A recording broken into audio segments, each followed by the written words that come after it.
Quarterback Patel Troutman went down in Greensboro, but on came freshman Alan Suber, and a star was born. He engineered a fierce comeback that ended just short, and he may yet get the chance to try and spoil another homecoming today. Hampton's Montrell Coley Cats rolled them. First place and a shot at the MEAC title are on the line next.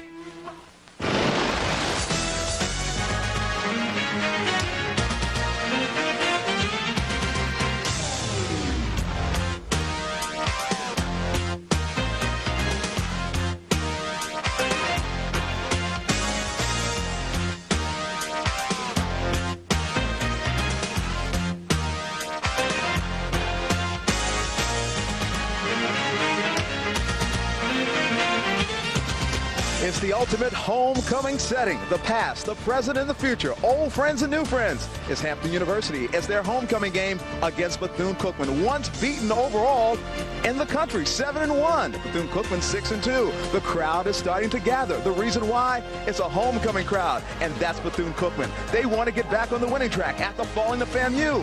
And that, of course, is BCC after losing to North Carolina A&T. What's going to happen in this one? It was a homecoming last week. It was a special homecoming this week. I'm Ronnie Duncan, and once again, we welcome you to MEAC College Football Saturday. How excited am I about this game? I can't do it all by myself. I bring in my partner, Mark Gray. Two teams that want to get back on the winning track. Surprisingly, there's going to be some stories in this one because you know what? They call it a do-or-die game. I believe it's that kind of game. Well, when you start looking at headlines for this one, it's the brawl for it all. The loser of this particular contest will be out of postseason competition. They will be out of any hopes for the MEAC championship, so it's all or nothing today. Both teams have exciting players. Let's talk about Mr. Excitement. For Bethune-Cookman University, I'm talking of the great young man, Antonio Stanley. He wears number 2, but he's number 1 in my heart. He's little, but man, he gets the job done. And if he's not beating you as a kick returner, he's beating you as a punt returner. If he's not beating you as a punt returner, he's beating you as a receiver. Simply put, he's got many different ways of beating you. He's one of the most dangerous receivers in America, especially running after the catch. People often talk about the Florida A&M receivers at running after the catch. This guy's getting 16.5 yards every time he touches the football. He is a tremendous talent, simply exciting. Okay, you think he's exciting? How about Montrell Coley, leading scorer in the country, 20 touchdowns. Who is he? He's a great young man who plays for Hampton University. He's special out of Washington, D.C. And how come the Heisman isn't talked about for this young man with over 1,000 yards? I really don't understand that one. This was a guy who was recruited by North Carolina. He was recruited by the University of Tennessee. He's a dangerous back with blazing speed. He makes linebackers and people who come up and run support suffer for trying to tackle him. He's got the whole package and can even catch passes. We will see that today. Montrell Coley, as you said, is a special talent. And look at his numbers, man. 1,106 yards, averaging over 5 yards per carry. There's something special in the air today, and it's on either side of the football. Hey, how about the quarterback situation? They were talking about Patel Troutman. He wasn't the man last week. He couldn't finish the game because of a shoulder. How about Alan Suber, a redshirt freshman who came into the game, and all of a sudden, Mark Gray, he started to put headlines in the papers in Daytona Beach. And that headline read, "A star is born." He came off and directed the offense to perfection. This guy can run the offense like Patel Troutman does with the option. He also can make quick decisions, and he has a good arm. He threw a couple of big interceptions last week, but I think he grew up, and I think you'll see a more polished quarterback because he took a lot more reps in practice this week. Speaking of maturity of quarterbacks, the Cash Money. Octavia Cash of Hampton University, a young man who earns everything he gets on the football field. He does it the old-fashioned way. He earns it, Mark. I'm telling you, whether he's doing it on the ground or if he's doing it in the air, this guy is a dangerous offensive player, the calming influence on this Hampton offense. This is a second-rated offense in the MEAC. They can beat you by land and by air, and he is the key to that offensive success. Now let's talk about going high and going deep and flying with U.S. Airways, because here are our quarterback comparisons, and you see it. It's experience against inexperience, but as Mark Gray so eloquently told you, it's a star on the rise, and that young man, Alan Suber. But look, put your money on the Cash. It's going to be exciting. Two teams that want to win so badly in the MEAC. Two teams that are thinking about the NCAA Division I championship. And why not? Because they all want to be a part of it. And you can be. MEAC College Football Saturday continues.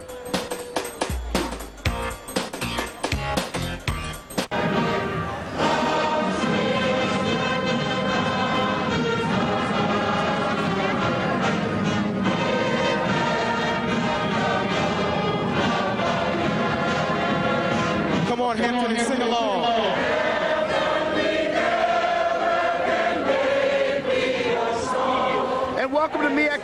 Football Saturday, all the pageantry that is homecoming. It is obviously homecoming here at Hampton University, where the Pirates prepare for Bethune-Cookman. You know, we got a chance to talk to both coaches on either side, and the coaches over there at Bethune-Cookman seem to suggest that they're quite not sure whether Troutman is able to get out on the field and play. I mean, this decision is going to come down to the last second. As for on the Hampton side, I just finished talking to Montrell Coley, the leading rusher in the Mid-Eastern Athletic Conference. I said, what do you have to do to get a victory for your club? He says, listen, I got to come to the table. I have to give them what I've been giving them all year long, which is over 100 yards per game.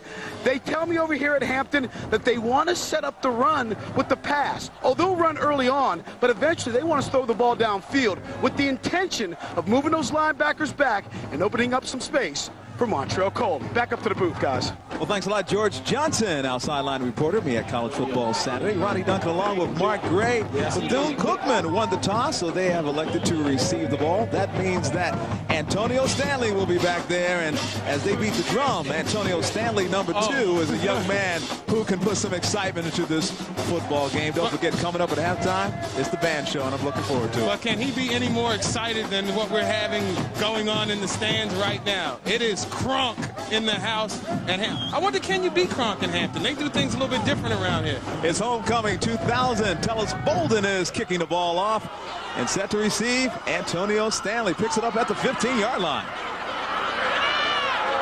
This young man, you give him room and he'll make something happen. Cutting, Antonio Stanley brings the ball to the 43-yard line.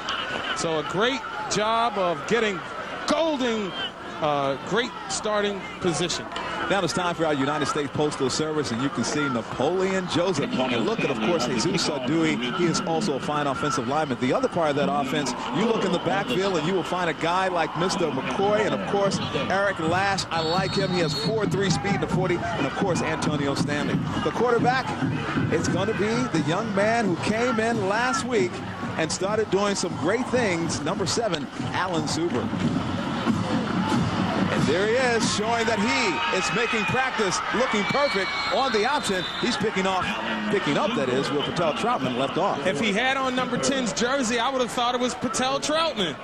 Now let's take a look at the United States Postal Service defensive front. And, of course, when you look at that defense for the Pirates, it is pretty awesome. They have some talented individuals on that defense, and we'll get to it a little bit later. But, of course, when you look at that defense, you know that it is one of the best defenses in the MEAC. 5th in total defense, 302 yards per game they're giving up. Another first down, ball on the 35-yard line for the Bethune-Cookman Wildcats. This time the pitch out, and there was a fumble, and it looked like it was almost recovered. However, Bethune-Cookman was able to get to the football, and getting on the football for Bethune-Cookman was an exciting Marcus Goins. Now let's take a look at that defensive starting lineup. United States Postal Service, we have it for you. There it is, Michael Bland, one of the best left tackles out there in all of college football. This young man is just an All-American. Then you look at Vernon Woodson when you look at the defensive backfield as far as the linebackers are concerned. But this young man is the one I want you to keep your eye on. Number 19, Vincent Lewis, leads the team with tackles along with Mr. Coleman. They are a dynamic duo at the free safety and strong safety. But if they're making a lot of tackles today, it'll be a long afternoon for the Pirates defense. Out of the shotgun formation, it's Zuber. This young man does have a very strong arm, and he finds Antonio Stanley.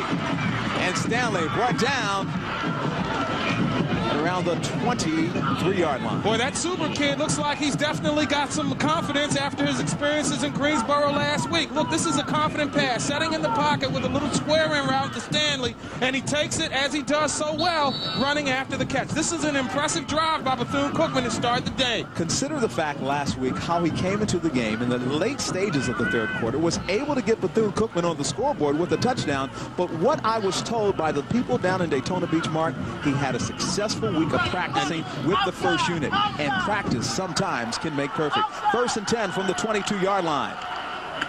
The give was to Jay Rogers. This time, Jay Rogers brought down by the Bethune-Cookman offensive line, let him down, and the Pirates defense put him down. Well, the thing, and back to the point you were making about Zuber, is that you talk about him getting a week's worth of practice, but that was following the confidence that he gained in last week's game. And there's a look at today's game officials. Your referee, Darryl Prelo, Roy Ellison is your umpire. Head linesman is Mr. Hardison. Fred Cook as the line judge. Wayne Randall, your side judge. Back judge is John McDade. And Avery Fields is your appropriate enough field judge. All right, second down, 9 to go. Ball on the 21-yard line. Super still with the ball on the option. Super for the first down. Super in the end zone. And just like that, the star is on the rise. Boy, I tell you, you talk about a confident freshman. This kid's a true freshman. Just figured out where to get his dorm, how to get into his dorm room earlier this week. He does a great job of engineering a drive. And look at the junior out there, number 3, Jay Rogers, with a punishing blow on a cornerback that came up in run support, and Suber scoots it into the house. So a tremendous and explosive drive by Bethune-Cookman to open this game. That was a 21-yard touchdown, and once again, they call it the Wyatt Bone down in Daytona Beach, Florida. This is a team, keep in mind, that was 7-0 last week until they lost to North Carolina A&T. It is now 7-0 as the Wildcats take the big early lead over Hampton.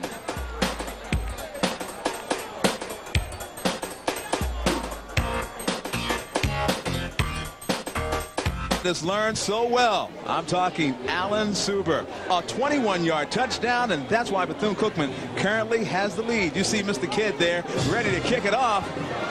And can you believe what you're seeing right now? This is supposed to be homecoming, a time of celebration for the Pirates of Hampton University. Well, last week they got their feet wet as homecoming guests, and I think Bethune-Cookman is ready to build on the success that they enjoyed last week, especially in the second half. Can you be any more impressed with a quarterback on the opening drive? Let's take a look at that offensive unit of the Hampton University Pirates. And, of course, James McCall, one of the best offensive linemen out there. I like Leon Fields, the center, too. Then when you look at Zuriel Smith and Michael Compton, those are 2 wide receivers that can do some great things. Smith is averaging 19.5 yards per catch. And, of course, the quarterback, one called Mr. Cash, on the money. Crowd getting ready for this one. You see him there, Davis Cash. 8 touchdowns and 8 interceptions. He wish he could have all those 8 interceptions back. There he is, Mr. Coley. And once again, he shows you why he's one of the best there is in the nation. As a matter of fact, running back Montrell Coley ranks 11th in rushing among the nation, over 1,100 yards, and 1st in scoring. Now let's take a look at our United States Postal Service defense. Damian Cook, a defensive tackle that will try to get to Mr. Cash on every given opportunity. Jimmy Williams, number 48. This is a young man who has some tremendous sacks on the season. Then, of course, the number 1 guy when it comes to interceptions in the country with 10, Rasheed Mathis, number 16. He's a free safety, and the reason why, he covers everyone like a blanket. Going up for Smith, and he catches the football in and out of his hands. Once again, you saw nothing but great defense and great offense on both units when you looked at both of these individuals, and you had to be impressed with what James Bush did, number 24, and he was right there on Zuriel Smith. Bush with a good job in one-on-one coverage. He was locked up in a man-to-man situation in that instance, and he does a great job blanketing the receiver, Zuriel Smith, and it was interesting. I got an opportunity to talk to Montrell Coley in depth earlier this week when we got down here. He speaks with great reverence about Zuriel Smith. He says the big problem is his temper. He has to keep his emotions under control. It is 7-0. Bethune-Cookman with the early lead, a 21-yard touchdown run off the option by Suber, and there's Zuriel Smith on the reception. And once again, defense right there for Bethune-Cookman. Well, there you see the influence of the West Coast offense, an offense which Joe Taylor is intimately familiar with from spending time under the tutelage of Mike Shanahan. Take a look at this score. Delaware State in the 3rd quarter is leading North Carolina A&T 21-17. We will keep you posted on this game. We will keep you posted because we are MEAC College Football Saturday. It is 1st and 10 from the 41-yard line. You've got Montrell Coley in the backfield.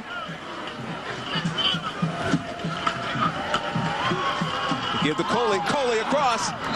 Coley close to another first down, but he picks up 8 on the run. Well, when you look at this Bethune-Cookman defense, I mean, they're one of the most testy defenses in the league against the rush, but they were vulnerable, as we saw last week with Maurice Hicks, right up the gut, the B gap. And there you go with the trap action that gives Coley an opportunity to get into the secondary and pick up close to a first down. Lead blocker on that was Norman Clement, number 6, who happens to be the fullback. I love this young man. Now Coley is stretched out as a wide receiver. That's impressive. 2nd and 2. Ball from the 49-yard line.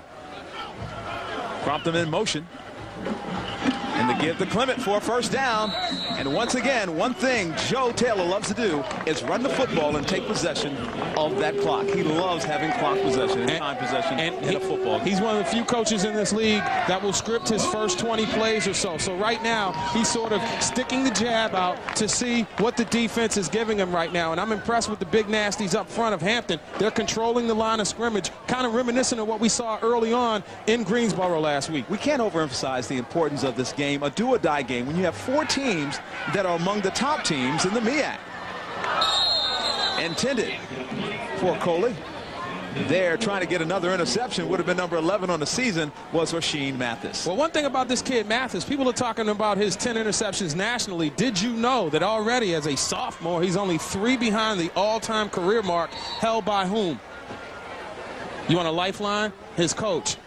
Alvin Wyatt holds the all-time record at BCC with interceptions, and right now Mathis has the radar lock on eclipsing his coach.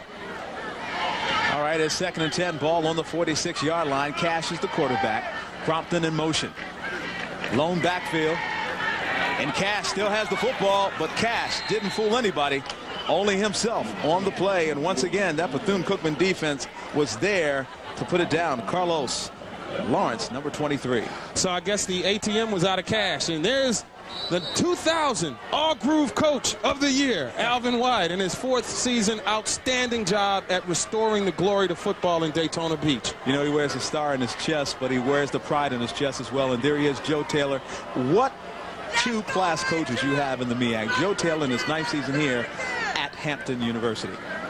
It's 3rd and 12, ball on the 48-yard line. This is a huge play for the Pirates. Cash back. He doesn't find anyone, and Cash is brought down. And the reason why the defense collapsed on Cash, he had nowhere to go. Joe Giddens, that was the first man there, number 41. And Giddens came off the corner with a blitz. And what that did was they kept Montrell Coley in the backfield to pick him up. See, watch 41. He's being picked up by number 4 right there, but there's nobody open downfield. So chalk that coverage, that sack up, pardon me, to a coverage sack, and the ball did hit the turf, and Hampton is lucky that they're punting in this situation. Hampton is indeed punting in the situation, and the punter, Tellis Bolden. And it's Rasheed Mathis with the football. We'll come back with much more action. It's MEAC College Football Saturday, 7-0. BCC with the lead early. Guard punt by Tellis Bolden, but the return was 7 yards. So that's a 36-yard net. We bring that stat up because Hampton leads the MEAC in net punt yards right at 36 yards. So we'll watch that stat and see how it plays into the flow of this game. But I'd have to say right now that as Alan Suber leads Bethune-Cookman up to the line, this is a put-up or shut-up drive already for the Hampton defense. They had no answers for anything that Bethune-Cookman tried to do on the first drive. What impressed me was the poise of this young man who was all Tampa Tribune when he came out of high school. A very special player, but this time Bethune-Cookman got taken down. The reason why it was all about that Hampton defense on the tackle for Hampton. Watch him here, Harry Cornell. Yeah, Cornell is also going to get flagged for a face mask too. I don't know if it's going to be a 5 or a 15-yard variety, but in his haste to make the play, he got a whole lot of face mask. And let's see what on the defense, 5-yard penalty, remains first down. So it was an incidental face mask call. It'll be 5 yards and another first down. So Hampton just slightly out of sync. Maybe the homecoming atmosphere and all the pomp and the circumstance has Joe Taylor's team a half step out of sync right now. It's a definitely kind of game that can get you nervous and make you nervous. You've got so many people, the past, the present, and the future of Hampton University on this very great day. It's homecoming. I looked forward to it when I was at Morgan. It was the biggest game, the biggest game of the year. You guys used to win homecoming. Hey, first. Let's toss down to George, who has some feelings on homecoming. George Johnson, who happens to be the best sideline reporter of MEAC College Football Saturday. George? That feels just too good for you to say that about me. That feels too good. I just wanted to remind you guys, you know, usually you schedule what they call the cupcake for homecoming. You know, the guy that you can help you get a win, you send the alumni home happy. 2 years ago, Bethune-Cookman was considered that cupcake. But behind a surprising young quarterback in Patel Troutman, they surprised North Carolina A&T at their homecoming. homecoming, South Carolina State at their homecoming, and even Hampton at their homecoming. That was the year they went to the Heritage Bowl. Kind of interesting that it was a young quarterback, Patel Troutman, getting them the win. Is Alan Suber their next young quarterback to get a win on somebody else's homecoming turf? We'll see. Back to you guys. We've got Jay Rogers down, the leading rusher for the Bethune-Cookman Wildcats, and he is in some serious pain. Mark, he was holding on to his knee, and this would be a tremendous blow, second week in a row for the Wildcats. Let's check it out right here with a nice hole up the middle, and then we can't see exactly what happened. Hopefully it's nothing too serious, but they are looking at the knee area, and Jay Rogers is the guy who was basically taken out of the offense last week in Greensboro, Ronnie. Once Bethune-Cookman had gotten down so far, I think it was 30-7 at that point, his impact on that game was basically rendered meaningless. Well, they had to go back to the basics. They had to do what Super was able to do best. He didn't run a lot with the first and second units. Remember, that was Willard, the quarterback, who was running with the second unit. So when a Patel Troutman goes out of a game, a guy like Jay Rogers, who is so much of a big factor in that Wyatt bone or quasi-wishbone offense, wasn't able to utilize his skills. But today, we hope that this young man can play again on this important Saturday afternoon of MEAC College Football Saturday. And this is a big Saturday in this particular area. Here we're back around the Chesapeake Bay area, and a lot of people in this area are familiar with the Battle of the Bay. But there's another homecoming. We'll talk about that in just a little while when we come back to Hampton. Of course, it's 7-0. Bethune-Cookman with the lead. We'll have more. Mark Gray, Ronnie Duncan, George Johnson with more of MEAC College Football after these words.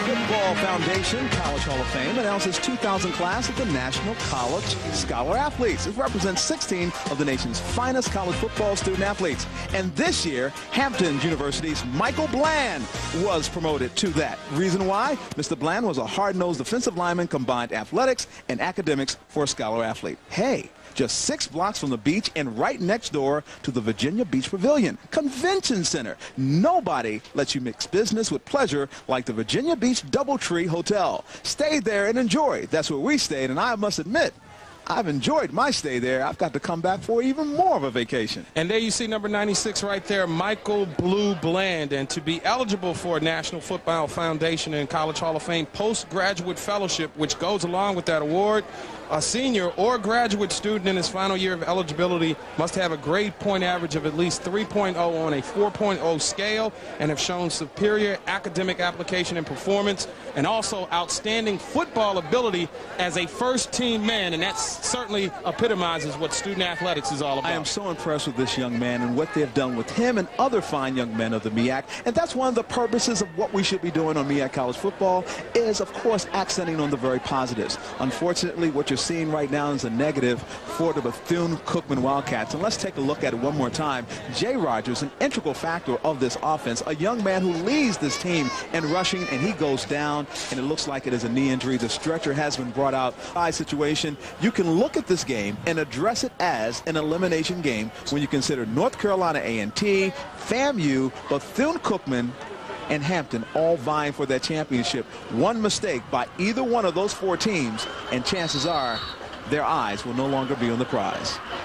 And now it starts coming down to touches for Bethune-Cookman, who will replace Rogers with the touches, and more touches for Antonio Stanley. Suber on the option, and once again, it's the defense of Hampton on the tackle, Corey Kaysen. Well, one thing about it, you talked about people having to step up, and there you look at a situation where I think the running back and the quarterback were not on the same page of the book. I think Suber was looking for him to go into one hole, and Rogers went into the other hole, and there was nothing happening that time. Once again, Corey Kaysen on the tackle. 3rd and 6 is the situation. 7 minutes and 20 seconds remaining in the first quarter of this football game. Big 3rd down situation for the Wildcats. Flag on the play.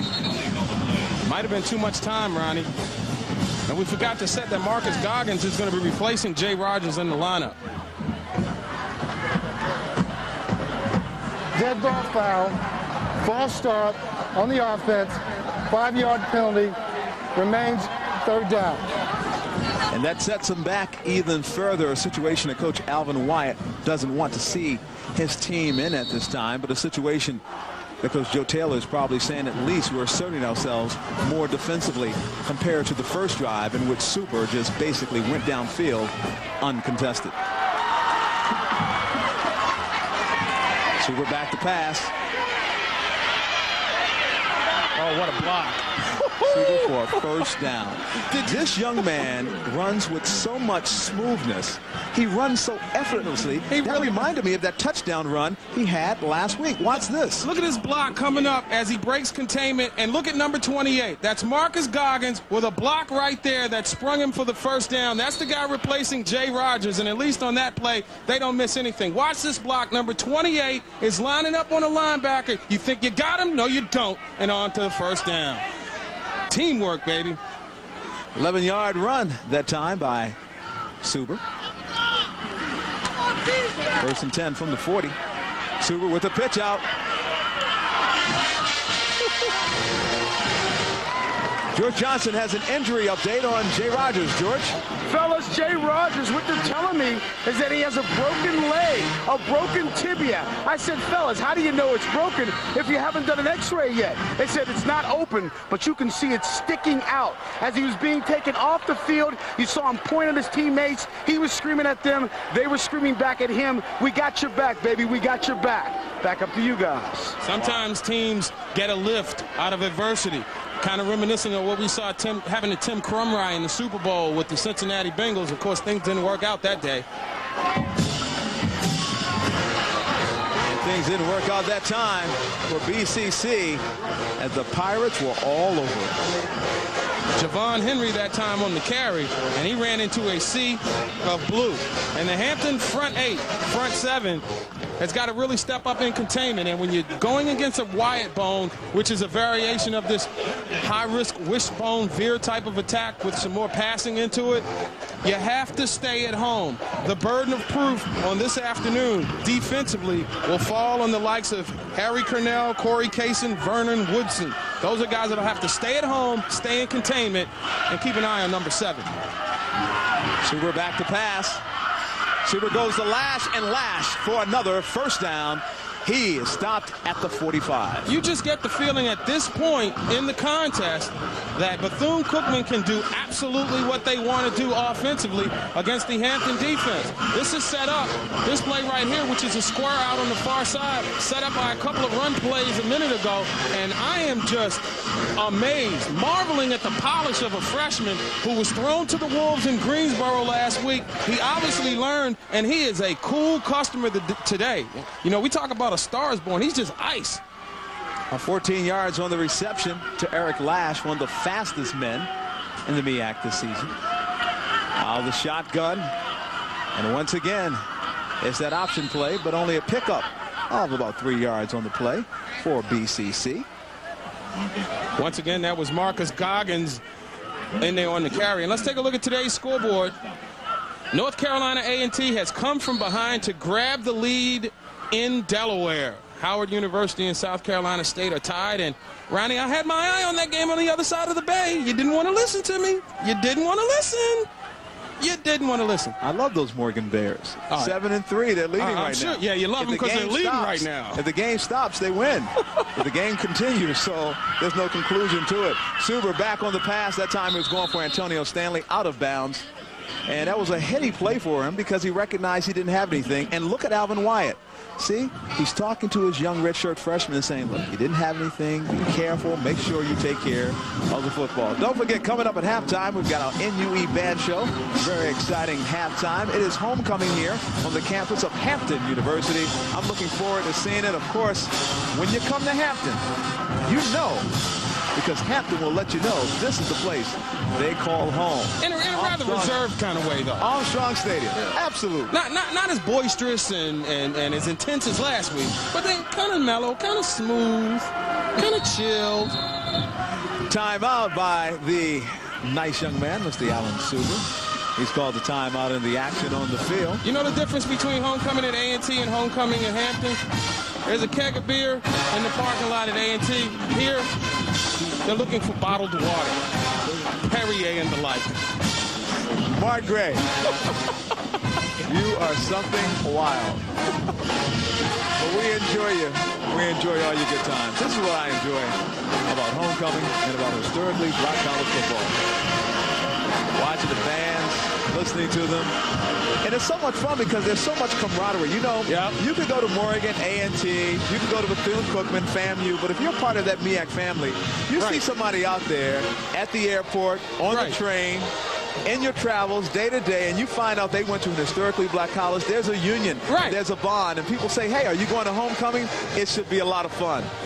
Let's look at the 1AA top 25. The top 16 teams make, what will we call it, November or December madness, whatever the case may be. But right now, Florida A&M, if the playoffs started today, would be the only MEAC representative there. Not necessarily, especially when you consider the SWAC. Even though they have Grambling ranked 14th, they will not send a representative there. So there's a possibility that FAMU and North Carolina A&T, the two representatives from the MEAC that made it all the way to the semifinals of the 1AA playoffs, could very well get back in it. There's some big games today. As you see, Georgia Southern is #1. There's a possibility Youngstown State could lose their game. And if all of that happens, and you know what, I enjoy hearing fans talk about it on some of these websites that basically feature the MEAC fans, and they basically say, hey, there's still a possibility. One thing is a possibility of getting popped. And one man who got popped was Suber, and Anthony Hubbard was like, you know, coming across, and he was looking at it from the opposite side and said, that guy wears my same number. But then on the Bethune side is Vernon Woodson. Vernon Woodson with a big pop. How do you like me now? Do you feel me? Well, they call me Big Papa, and I'm wearing number 53 out there. That's the second time he's done a good job. We talked about containment, and that's what he's doing right now. Containing Alan Suber. He's been in his face a couple of times, forced a couple of passes. That time he does a good job at almost getting the sack. All right, forcing a punting situation for Bethune-Cookman. Punting for them was Zach. Oh my goodness, did you see? A bonehead decision, and it's going to cost the Pirates the football. Unbelievable. They had an opportunity right there, Willie Bennett, to just let the ball die, and they would take over on downs. And what happens? He touches the football, and it goes back to Bethune-Cookman. Oh my goodness. My, how the events have turned here in Hampton. They call it a game of inches and missed opportunity. You have to take advantage when you have the football on the 12-yard line, as Bethune-Cookman has. If you're just joining us, Bethune-Cookman came into this game 7-1.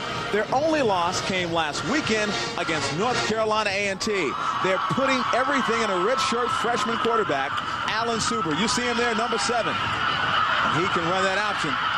Is he running out of space? He did that time. Vincent Lewis, number 19, the free safety, one of the leaders in tackles for the Hampton Pirates. When we take a look at this replay, you're going to see a great job by a linebacker coming up in run support and containment. Watch number 48, Dwayne Little, just string this play out. Watch, look at him coming at you. He strings it out, and that allows Lewis to come up and run support to get credit for the tackle. Give a half a tackle that time to Dwayne Little for doing a great job. See, he strung it out, forced him back to Little, who was able to get him by the shoelaces and bring him down. The funniest thing last week when Alan Suber first came into the game and he started running backwards, I called him Forrest Gump, man, because he was moving back. I was like, run, Forrest, run. It is 2nd and 23, ball on the 25-yard line. We're still in the first quarter of action. But once again, Bethune-Cookman finds a way to run the football, and the reason why was Marcus Goins running up the middle.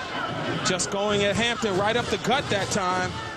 And they just played mano-a-mano smash mouth. Look, the surge and the hole opens, and it gives the back an opportunity to find his spot. And once again, we're looking at the Hampton defensive backs having to come up and run support. And we said at the top, if they're making tackles, it's going to be a long afternoon. And if you're a Hampton fan, this has been a long first quarter. And, of course, that was Vincent Lewis once again. Second time we've mentioned him on the big tackle and a big play. So you really have problems with your defensive front seven if your DBs are tied for third in tackles. Taking out the shotgun is Suber. Suber going deep. He was looking at time for Eric Lash. Lash had his man beat, and he's picking up that football now saying to himself, That could have been 6 on outside. That's a bad read by the freshman in that particular situation. If he goes with the post corner read, he has Lash in the corner of the end zone wide open. He went to the post, which was the inside move that Antonio Stanley was running, and he ran right into a double team. Holding will be Zach Adrian. Kicking will be Danny Mathis. A 28-yard field goal attempt. A young man who had hit a bunch in a row until he faced North Carolina A&T last week. The kick is up, and the kick is good. Once again, BCC back on the scoreboard. It is now 10-0. Bethune-Cookman with the lead. Surprise, surprise. And I'm not talking Goma Powell, pal. I'm talking about those Wildcats of Bethune-Cookman. Well, the Bethune-Cookman partisan have a lot to be happy about right now. But mark that drive. This was a golden scoring opportunity for Bethune-Cookman to put 7 on the board and be up by 2 touchdowns. On the road in the first half, if you have an opportunity to get up, you really have to seize that moment. Now let's go down to George Johnson, who's got to look at what's going on the field. George? Actually, I got to look at what's going on off the field, because he's standing with me right now is James Carter, a member of this past U.S. Olympic team in the 400-meter hurdles, and they honored you before the ball game. How does it feel to come out here in front of all the folks, homecoming, be honored for your efforts in making the Olympic team? It feels good. It feels good to be honored anytime, but, to come back to where basically all started for me, it's a good feeling. Tell me about Sydney, man. What was it like? I mean, in the Olympic Village, kind of hanging out? Yeah, it was pretty nice. You got to meet a lot of different people from different countries, a lot of different ethnic backgrounds, and just to get a new feel of different countries on the other side of the world. I got to see a lot of things a lot of people are not going to see in their lifetime, so I enjoyed it. I would assume MEAC track prepared you for Sydney. I mean, from what I understand, you owned MEAC track when you were running here at Hampton. Yeah. Tell us about that. I don't know. I just basically just went on the track and did my thing. I just worked hard out here, practiced. When it came time for a meet, just went out there and just ran. One quick question now for the future. What do you do? You're still trying to graduate. You're going to be getting out of here in another semester or 2. What do you do in the future? Do you get ready for the next Olympics? Definitely. We have World Championships next year, actually. And I just started practicing last week. I took a month off. And I just started practicing last week to get ready for that. So I'll be there next year for World Championships in 2004. I'll be back in Athens. Good luck to you, man. All right, James Carter, Olympian in Sydney. Back up to you guys. All right, thanks a lot, George Johnson. And as you see, it is Montrell Coley at the 30. Montrell Coley pushed out at around the 37-yard line. Well, that's a staple running play. That sweep that we used to see Roger Craig works almost to perfection with the San Francisco 49ers. Well, that's a page out of the book. Watch right here. Montrell Coley come everybody to the near side, pulling. You see that move right there? That's special stuff, Ronnie. Fake to the inside, swing to the outside, and pick up the first down. You just can't teach that. That was an 18-yard gain for Montrell Coley. Young man out of Washington, D.C. I formation. It is Clements, the blocking fullback, Montrell Coley. But now, you've got a new motion. Crompton in motion.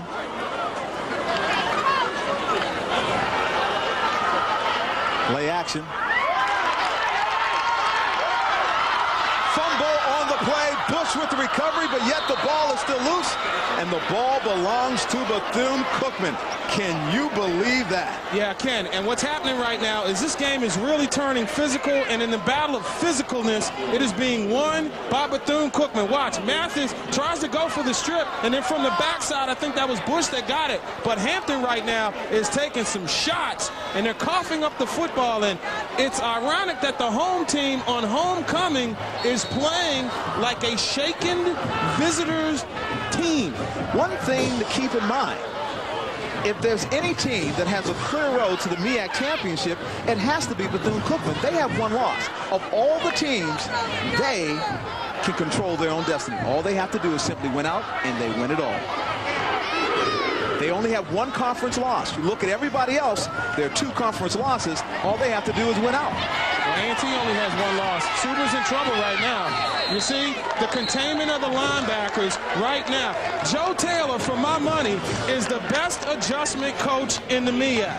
His linebackers have made the adjustment right now, and they're doing a better job in containment right now of Alan Suber. Suber right now is not wreaking havoc when he gets outside of the pocket, which where he was so dangerous on the first 2 drives. How have they been able to do this, Mark? They're swinging the linebackers out, and they're doing a good job in containment of staying at home, number 1. And when you follow your assignment and you're following the ball, it's going to take you where the ball is going. You're seeing a more disciplined approach by the linebackers right now, and it's leading to better defensive productivity by the Pirate defense. Discipline is such a key anytime you go against an option offense. It's Antonio Stanley, and you got to be disciplined to put your hands on that kid, because if you don't, he'll take a little bit and make it a lot. Man, this kid is unbelievable. The way he was able to wiggle out of that first tackle and pick up about 3 or 4 yards. It doesn't look like much on that play, but it's the difference between 3rd and 12 and 3rd and like 7.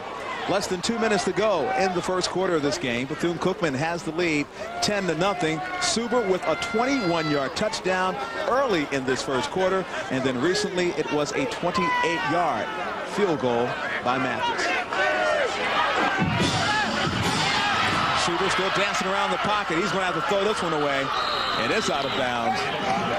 He recognized right away the heat was coming on, and the heat was in the person of Harry Cornell. Cornell having a big game to this point, as is Greg Scott. Look, Scott was 99 with the spin move.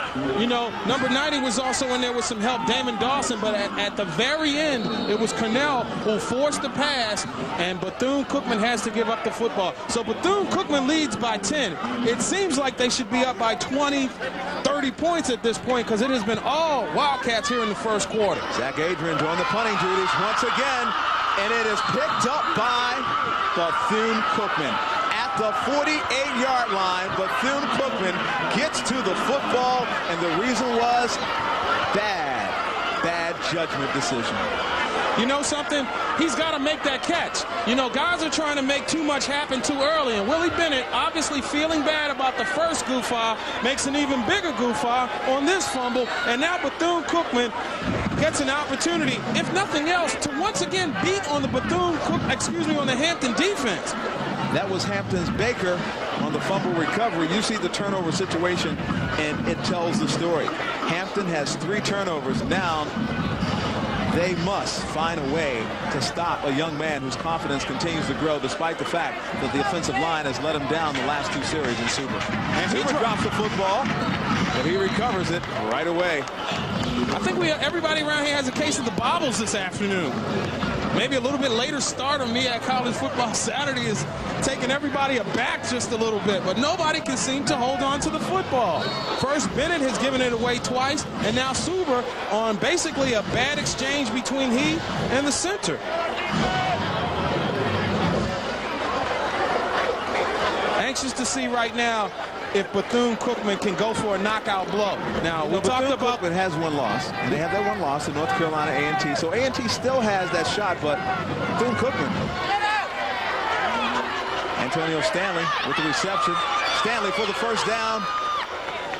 Whenever Bethune-Cookman is in trouble, Antonio Stanley is the man that gets them out of it. Boy, I'm going to tell you something. You're going to see a great move by Antonio Stanley. Watch this move. I got to tell you, you want to talk about one of those collard green shakes? Watch this right here. Now you see me, now you don't. He never goes out of bounds, and he tight ropes down the sideline. Class is not in session. As a matter of fact, they closed class at noon yesterday. But Vincent Lewis got taken to school by Antonio Stanley on that 15-yard pass reception. Vernon Woodson was finally, number 53, able to push him out of bounds. Here's a good shot of Suber. 1st and 10. Flags all over the place.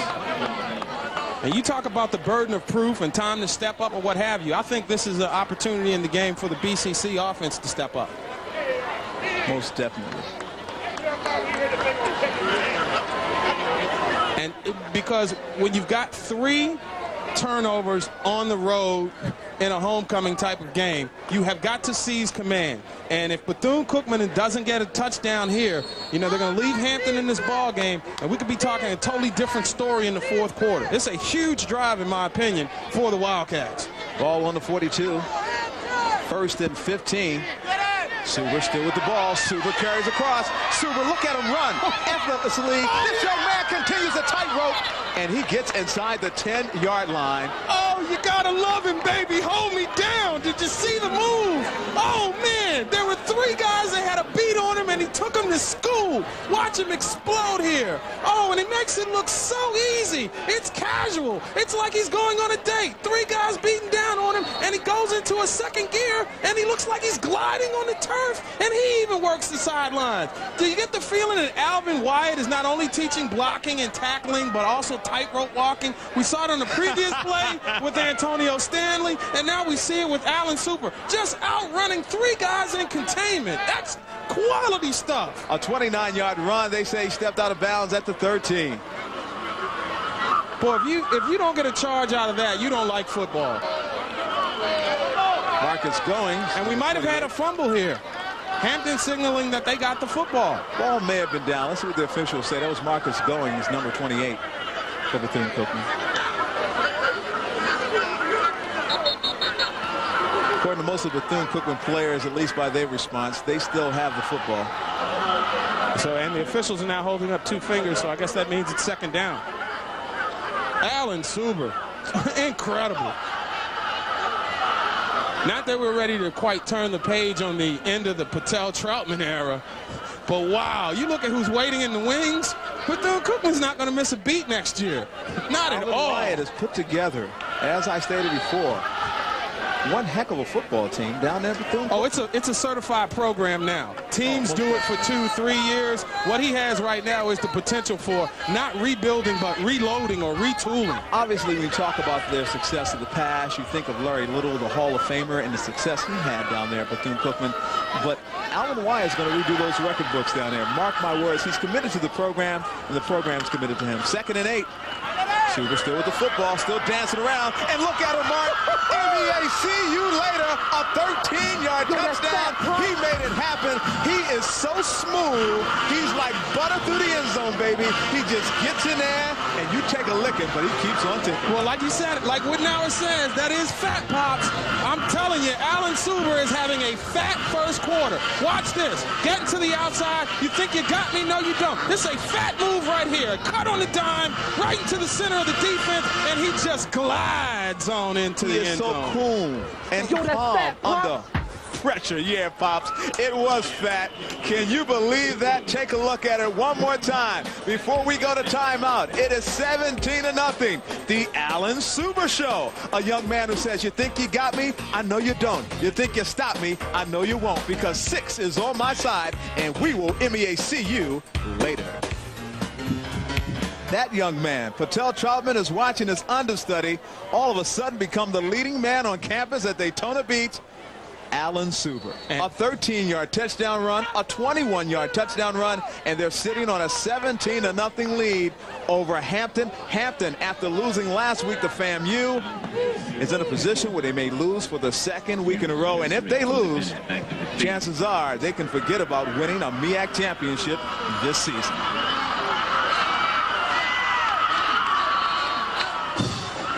We're going to come right back with much more of this game. I'm talking about the 2nd quarter of action. After a quarter of play, it is 17-0. Bethune-Cookman. More of MEAC college football ahead. For MEAC college football, one being Larry Little out of BCC.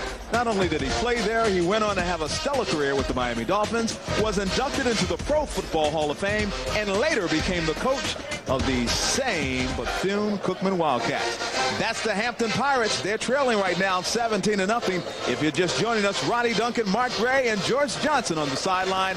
A game that has so much as far as impact is concerned for the MEAC title. Bethune-Cookman 7-1, suffering their first loss of the season last week at homecoming in Greensboro at the hands of North Carolina A&T.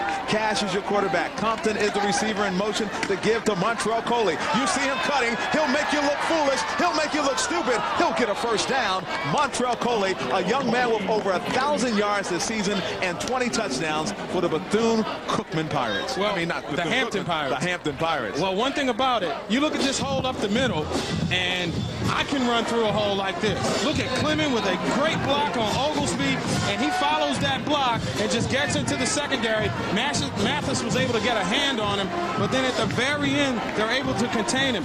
Interesting to note, this is a top-rated offense in the MEAC. That's right, statistically, ahead of Florida A&M. Hampton's not done yet. Compton in motion. Gives it was a Clement. Now let's take a look at our Xerox first quarter stats.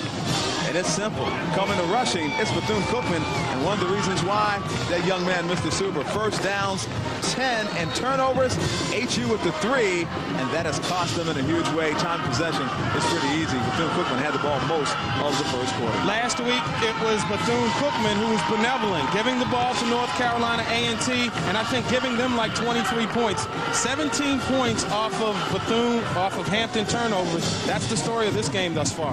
That was the story about Xerox first quarter stats. It is second down 11, ball from the 26-yard line. Cash still with the football. Cash trying to turn things around. Cash still on his feet, looking like Sammy Davis Jr., the tap dance king. Is it Gregory Hines? He's still on his feet. And he was able to make something out of nothing. Boy, I tell you, he just won a Tony Award with that move, Ronnie. Boy, I tell you, he shook two big nasties from the defensive front and was able to break them off with a little something. And they were bamboozled. What? And bedazzled as well. Look at this move. Big lash misses. That's Oglesby in there. Thought he had him. 95 gets back once again. I think also in there giving some pressure was Aaron Shepard, and all that for Cash to pick up about 4 yards. Best looking 4-yard run you'll ever see. We talked about Cash. You see some important numbers there. This young man does it the hard way. He earns it. Montrell Coley. Once again, Coley, whenever you need big yardage, go to your money back. Number 4, Montrell Coley. That's something that Hampton's coaches must have picked up from last week, because these are the same holes that Maurice Hicks was running through. Another shot, a blast, quick trap up the middle, and he just follows his blocker, and he picks up a big first down for the Pirates. Another first down, 9 yards. That puts the ball on the 39-yard line. You see it. And the Hampton fans are all of a sudden coming to life. They were sitting on their hands. They couldn't believe it, down 17-0. But this time, Montrell Coley is brought down. The reason why, I'm talking about that big-time defense and the big-time guy on it, Mr. Anthony Hubbard. Hubbard, who they call Bubba, does a good job of filling that hole right now. Didn't have a chance to find out how a guy named Anthony ended up as a Bubba, but Bubba Hubbard is a bad man. All right, 2nd and 10, ball on the 39. You know, Montrell Coley ranks number 11 in rushing, number 1 in scoring in the nation, 15th in all-purpose running, and 9th in points responsible for. He is a one-man wrecking machine, number 4. You'll see him. If anybody gets into the end zone for Hampton, it's gonna be Coley. Hubbard looks like he set the blitz. And Hubbard is blitzing, and that's a sack. Mark Gray, all that a bag of chips and a bowl of grits, my friend. You could just see him just lurking back there. It was like as soon as that ball was, just before it was snapped, number 53 is lurking, and as soon as it snapped, it's like we had that Olympic guy on a few minutes ago. This guy was shot out of the starting blocks, bearing down on the quarterback. Boy, this kid, hey, you talk about agile, mobile, hostile, big, bad Bubba. That was a loss of 12 yards on the play, a crucial loss because of the simple fact that the one thing that Hampton wants to do is get that offense generated. They had some success, but just not enough. Montrell Coley, some huge runs today. Cash back to pass. He's got a man. Pass incomplete. And that's a great play, because Compton is able to break the 2-deep zone containment, and he had a step on both Mathis and Bush, and the ball was not there. Why? Well, where's the effort here on this play? I mean, do his arms ever go up? Do his hands ever say there's a possibility I'm even going to try to catch this football? Come on, Michael, you can do better than that. Yeah, that's true. That was pretty poor effort in that particular situation. Got to help your quarterback out, especially down by 17 with a full house at homecoming. They're going to let this one roll, and it's going to take a nice Hampton roll at the 16-yard line. We're going to step away for a moment. It's still 17-0 BCC over the Pirates of Hampton. It's homecoming, but the other guys are saying, so what? The nation for homecoming. Those are the alumni cheerleaders from years gone by, back in the day, as I would say. And you know good and well there'll be some sore bodies tomorrow morning, boy. I don't think people been dancing around like that in the last few years. Oh, you should have seen them. They were looking pretty good earlier. 1st and 10. And this time, Suber hands off. Well, now the burden of Hampton's defense, if they want to get back into this contest, is going to have to play a little bit more aggressive. They're going to have to take some chances to try to get back into this game. Bethune-Cookman's offense is dictating tempo right now. The adjustment that North Carolina A&T made last week was they were able to send B.J. Little and Ray Massey and dictate the tempo by blitzing a lot of people. We have not seen that from Hampton, and Hampton's going to have to take a more aggressive approach right now, because as long as they are sitting back and playing the counterpunch role, they're playing right into the hands of Alan Suber. Suber rolling out. Suber finds a receiver. And they say he's caught for a 1st down. Once again, this is an outstanding job. Porter, the running back, out of the backfield, helping his quarterback out.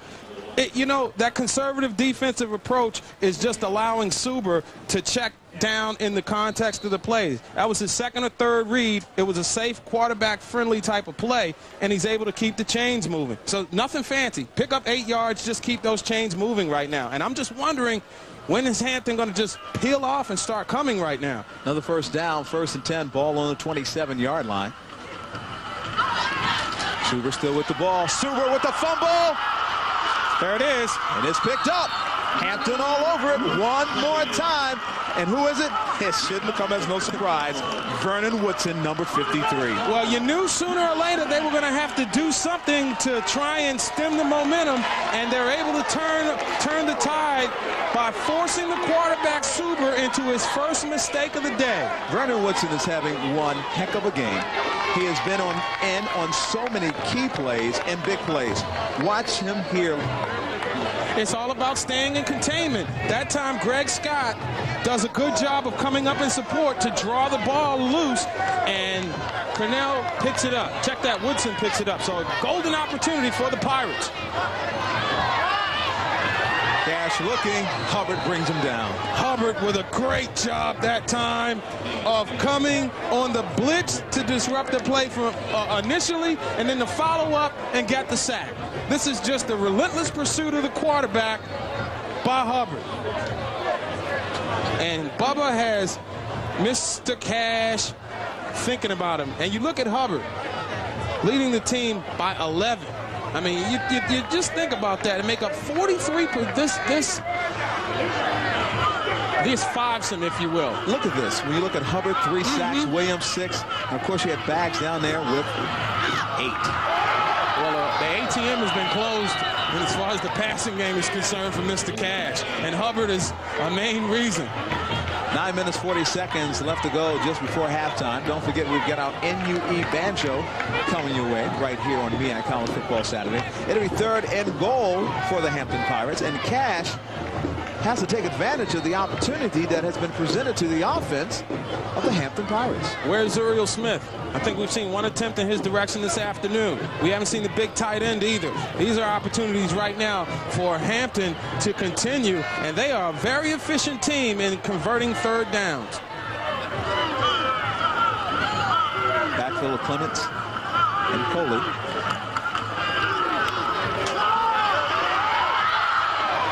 Ball was intended for Omar Harris, and it was incomplete.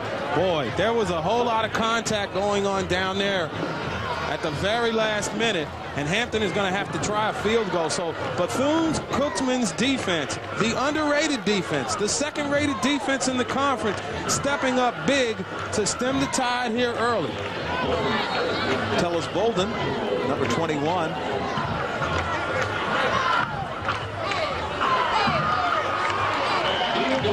It's up and it's good. So finally, the Pirates of Hampton get on board. That was a 24-yard field goal. We'll come back with much more. 17-3, BCC. Got there. Tellis Bolden, 24-yard field goal just moments ago. It is 17-3 in the first quarter of action. 9 minutes and 34 seconds left to go. Ronnie Duncan, Mark Gray, George Johnson on the sidelines. Mark? And it's homecoming. You just got on the scoreboard. You've turned the ball over 3 times. You're down by 2 touchdowns. Reeks of an onside kick. Something crazy. Just wonder would Joe Taylor go into his bag with tricks this early? It's great weather for football. A little overcast, but the light's on, and it's homecoming. That ball's got a lot of English on it, but not enough that one guy can't comprehend it, Antonio Stanley. Boy, he is blistering fast. Woo-hoo-wee. It was like a blur that came up and took off that 2-hop ground. It looked a lot like Derek Jeter. Now, when you talk about adjustments, and you're the man that I can come to for some suggestions, what must Bethune-Cookman do to start generating more offense? Because let's face it, when you look at their first 2 or 2 out of their first 3 drives, they basically said, Hampton, come and get it, and Hampton had no answer for it. All of a sudden, Hampton has stepped it up. People are getting in the backfield, putting pressure on the quarterback, and of course, maintaining their assignments in the lane on this wide offense. Well, you notice the drop-off in offense happened when Jay Rogers left the lineup, and his replacement, Goings, that time, is able to go right up the middle and pick up big-time yardage. And that's the point I was going to make. I was going to say, you got to find a replacement. Somebody has to step up and fill the role that was left by the void of Jay Rogers. And here's Mr. Goings right there, just following his block. You know, got a nice trap action up in the center. And Goggins picks up the first down. And once again, after that 18-yard run, Roddy, the sophomore has put the Wildcats right back into Hampton territory. All right, there he is, number 28, Marcus Goggins. He limped off. Let's hope he'll be back. Suber still on his feet. Suber picks up 4 to 5 yards on that play. Let's say 5, giving him the benefit of the doubt. There's some big-time head knocking going on by the Bethune-Cookman offense. They are doing tremendous jobs at blocking and reading. Greg Scott came around the corner from the left defensive end and had a beat on Suber, and he got picked up by, I think, Goggins that time, and that was what sprung Suber on into the secondary to pick up positive yardage. This is a very impressive offensive performance to this point by Bethune-Cookman on all phases of the game. Javon Hendry is number 45. He's in the backfield. Suber with the ball. Suber for a first down. Suber still on his feet. This young man is so smooth. Suber continues. He is inside the 20-yard line. You know what? You think you've got a grasp on this young man. He slows up, but you know what he has? A change of gears, Mark. He is able to do it so smooth and so effortlessly. That's why you can call him Smooth Suber. That's right. Look at this. This is just, look at that icy stuff right there. Little stutter step, and then right here, it doesn't look like he's running hard, but he's got a third jet to outrun any kind of containment. This is unbelievable. He's gliding, baby. He's gliding, and that guy got 25 yards on the sweetest glide I've seen in quite some time in college football. 8:41 remaining just before halftime. 17-3. Bethune-Cookman with the lead. As you can see, Javon Hendry is back there. Also in the backfield, you've got the quarterback. But this time he goes to Antonio Stanley. Antonio Stanley trying to turn the corner. Antonio Stanley picks up 3 yards on the play. Well, he can thank that play was set up to go for a long way, but Andre Martin does a good job that time coming up in support to string it to the outside and force Stanley to get out of bounds a little bit earlier than he wanted to. He does a good job in support that time of coming up. Check that. That was Rashad Mulye, who comes up in run support and really stifled the play. We've got less than a minute to go. Look at that. Less than a minute to go, and North Carolina A&T only leads Delaware State by 5 points in the fourth quarter. We'll keep you posted without target scoreboard. Suber still on the feet. Suber in the end zone. Touchdown. Allen Suber, 15 yards. Can you make a touchdown look as easy as that young man made it look? It seems like each and every time the Pirates think they have him, they don't. Ladies and gentlemen, we have a new flash. The new MEAC offensive offensive superstar has been born. He's wearing number 7. His name is Alan Suber, and this is superstar. Look, a calm field general, and look at his ability to cut. At the risk of overstating, I have not seen a Florida quarterback with the ability to cut like that since Charlie Ward. I'm telling you right now, this is a poor man's Charlie Ward, and he looks like he's about ready to demo the MEAC. The point after, and it's good. That was Danny Mathis, 24-3. That is the score right now. And talking about stunned faces, you've got some stunned faces on the side for the Pirates. George Johnson is our man on the sideline. George is going to be bringing us some updated information. He's going to be talking to a man who knows all about calling the officials. He calls it on Sunday in the NFL. Hey, George, who am I talking about? You're talking about Johnny Greer, who's standing by with me right now, who is also in charge of the officials here in the Mid-Eastern Athletic Conference, the coordinator of officials, if I'm not mistaken. You're here at the ball game today. What kind of things are you looking for? What do you do when you come to these games? Well, I'm pretty much just evaluating the officials, looking at the well, I hate to say just mistakes because they're doing some good things too. But some of the training things that we've been trying to implement during the course of the year. When you talk about the officials, they're in charge of a lot more than just throwing flags out on the field. I would assume in terms of keeping the game flow moving, things of that nature. Yeah, like the policemen doing the game. We're just trying to make the game go smoothly and make sure it flows well. It was interesting. I see you sitting here talking to some of the guys about trying to get other folks involved in officiating, getting young folks that are interested in doing this to maybe guide them in the right direction. What do you say to them? Well, first of all, it takes a special person to get into officiating because not many people like to be told that they're wrong. And for an official, no matter what call you make, 50% of the people you're going to make mad with whatever you do. Last question, you're with the National Football League off this week. When's the next time we're going to see you out on the field? Next week I go to San Francisco. I've got San Francisco and Kansas City. Busy man. Thanks for staying with us for a second. Johnny Greer of the Mid-Eastern Athletic Conference, back up to you guys. You know what? He was in Cleveland this past weekend. Didn't even stop by and say hello. I was really upset when I saw him on TV. I was in Greensboro. Yeah. You know what I did in Greensboro? What did you do? I went to watch the Browns play. Obviously, the Browns lost, but I was with the Central Carolina Browns backers. It was really interesting. I mean, here I am way from Cleveland, Ohio, to watch a Browns game. And I was able to watch them against Cincinnati, and I saw the Greensboro Browns backers. So tell me this. What did they do for the 3 years that they were no Browns? We watched MEAC college football, the next best thing. That was a solid answer by you. Boy, you know something? I think this crowd is shocked. I think the Hampton Pirates are shocked. I even think Bethune-Cookman is a little bit shocked about how easy they've gone up by 21 here on homecoming in Virginia. And believe it or not, Hampton still has an opportunity. They've got to put it in the end zone on this drive, though. Hey, how about it? It's 2nd and 10, ball on the 30-yard line. First down by Compton. And Michael Compton with the reception, 13 yards on the play.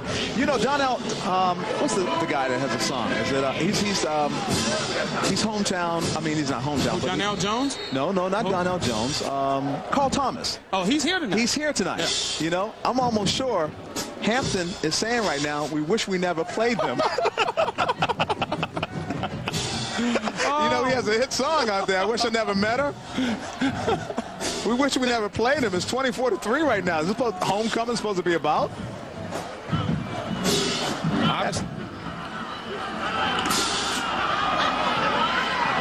See, there's the difference between the two defensive approaches. The aggressiveness of Bethune-Cookman, especially in their front seven, just dominating right now in the box. And Hampton just has no answers. They're getting beaten at the point of attack, offensively and defensively, and they're lucky to be only down by 3 touchdowns. There's your answer. 16 carries, 74 yards, almost 5 yards a carry for Alan Suber. You know what? I talked with Charles Jackson, who happens to be the man in charge of sports information down at Bethune-Cookman. He said he's been practicing, looking great all week. He's really got his confidence together. Charles, I had no idea you were going to be that right. Ball in and out of the hands of who? Zuriel Smith. And he is supposed to be the guy that can catch anything for Hampton. Exactly. I mean, you're talking about a guy that comes into this contest averaging 19.5 yards a catch. He's been contained by the aggressiveness and the speed in the secondary. And just look at him. Hampton, as I said earlier, is just a little off. That's a square-in route. He's got to release the ball a half a count early. He releases it a half a count late, so the pass is behind him. When does Coach Joe Taylor think about inserting Timothy Frazier, the fine quarterback out of Baltimore Polytechnic High School, who has an exceptional arm? I guess he's looking at Mr. Cash and saying, this is MEAC, see you later. Can you believe that? He answered my question. 65-yard touchdown run for Octavius Cash.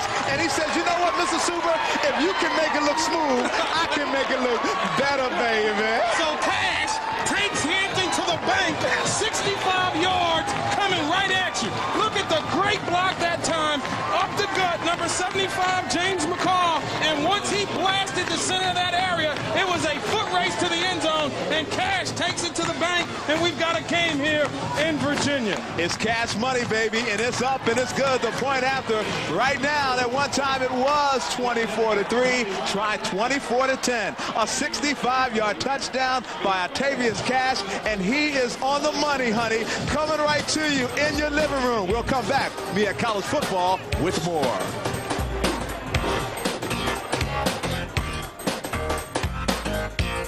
You got it. 24-10 is the score right now as Bethune-Cookman and Hampton University are having a dogfight. You see the crowd is homecoming. Here's our national car rental scoring drive. 5 plays. It took under 2 minutes and a 65-yard run by Mr. Cash. That was your national car rental scoring drive. Green means go. Call 1-800-CAR-RENT or book online at www.nationalcar.com. And there you can see the respect that the Pirates have for Antonio Stanley and Rashawn Mathis.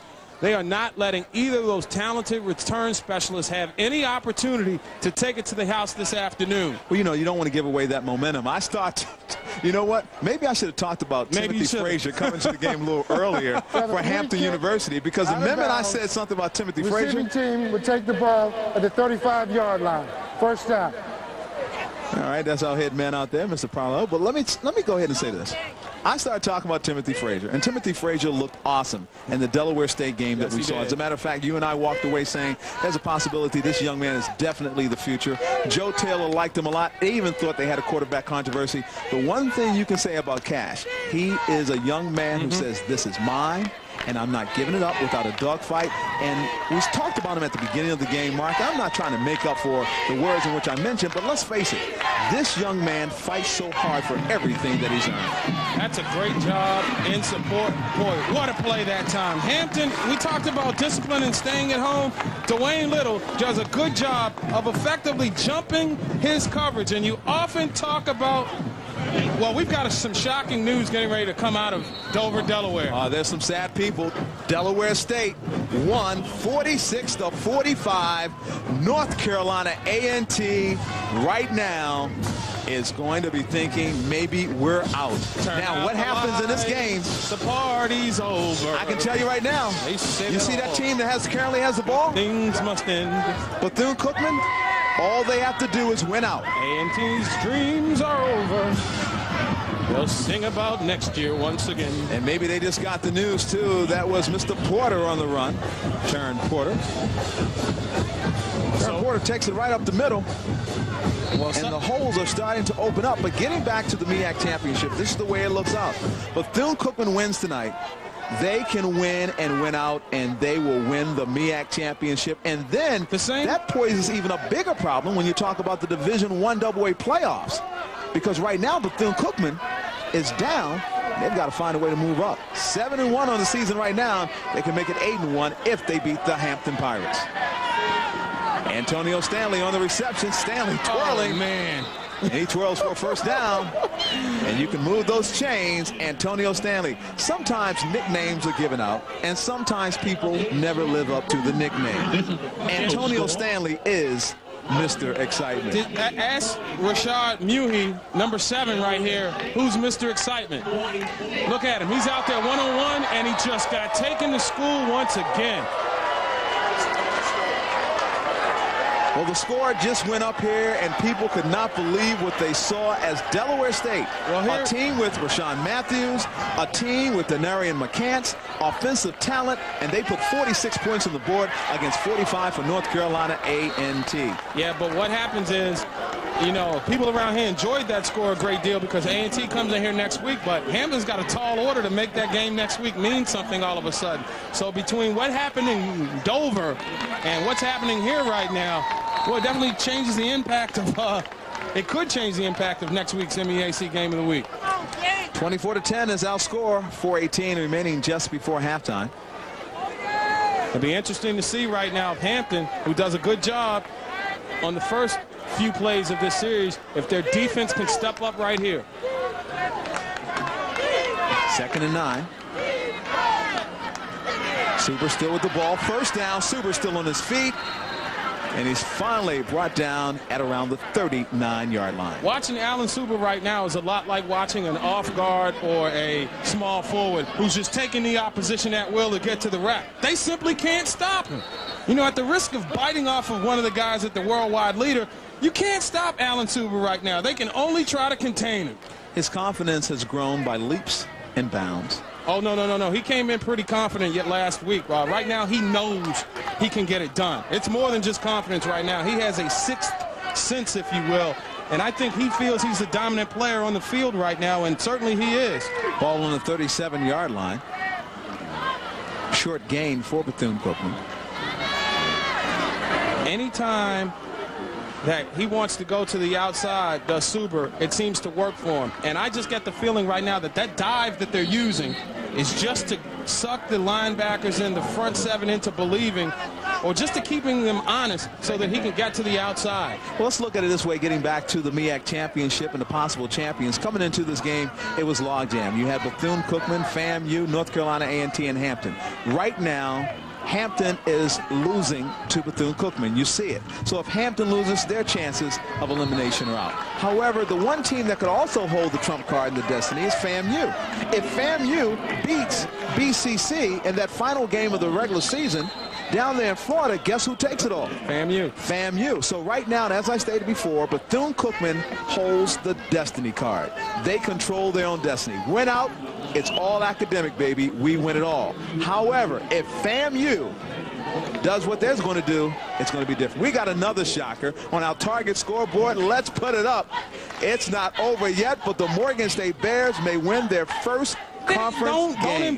Don't invoke that. Don't say that. And the second game of the season. Don't even say that. It's still early. You don't say the My W sister, word. Sharon Duncan Jones, is probably jumping up and down. She hasn't seen them win since she was born. I'm only kidding. You know, we were talking about, you know, things that make a great homecoming. Hey, look at that. Look at that. See, these are the retired cheerleaders. They only come back once a year to do their groove thing. They want to make the all-groove cheerleader team. Look at that. Now, how many retired cheerleaders you know can move like that? But can they do it tomorrow? Let's take a look at the before. See, that's the before. Now, we know those girls will be able to strut their stuff, shake their thing, if you will, tomorrow. Right. I'm not quite sure I'm not sure they will. Now, I think those are fitted T-shirts. Those are good, and they did a good job shaking. But you know you're getting a little older when you can shake.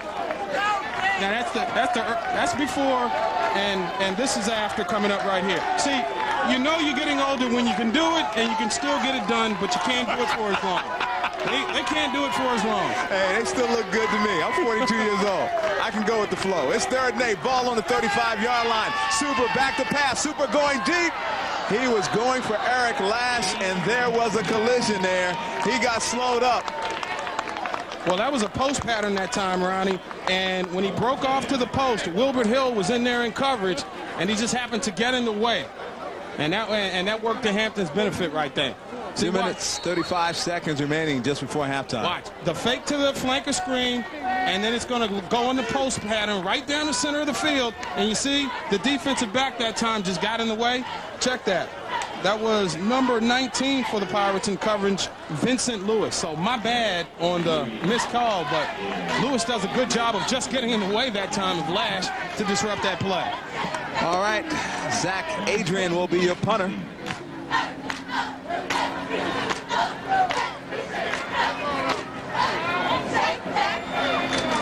Wow. Is that stopped at the 1? Yes, indeed it is. Oh, they stopped it at the 1-yard line. McCoy all over it. That's just heads-up stuff right there. You're talking about a team that comes in focusing with their heads on straight, paying attention to detail. Look at McCoy down here. This great special teams. A great back in there. Oh, that's just a solid effort right there all the way around. But that was Cameron Burke, who had the presence of mind to put the ball back in bounds. Let's take a look at this scoreboard, our target scoreboard. North Carolina A&T losing Delaware State 46-45. UMass leading Villanova. Now you see that's 22 against 23, 38-17. That's a final.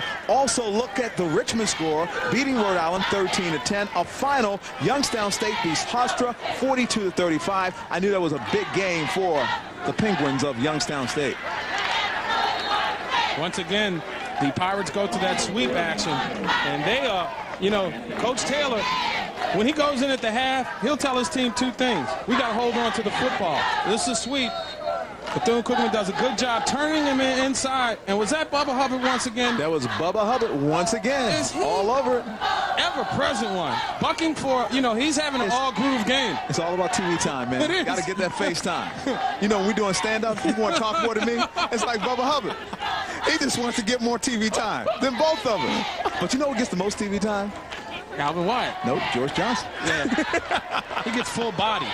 Yeah, George is a great guy. I enjoy working with him. It's been a whole bunch of fun. MEAC College Football 2000.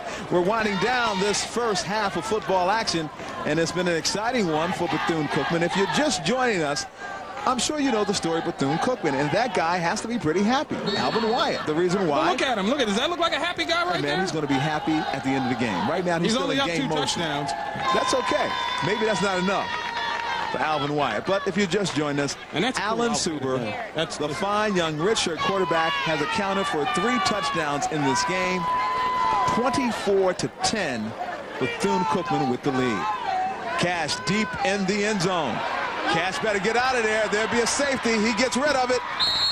And he was going for Compton, and it was incomplete. Bush in there on the coverage that time.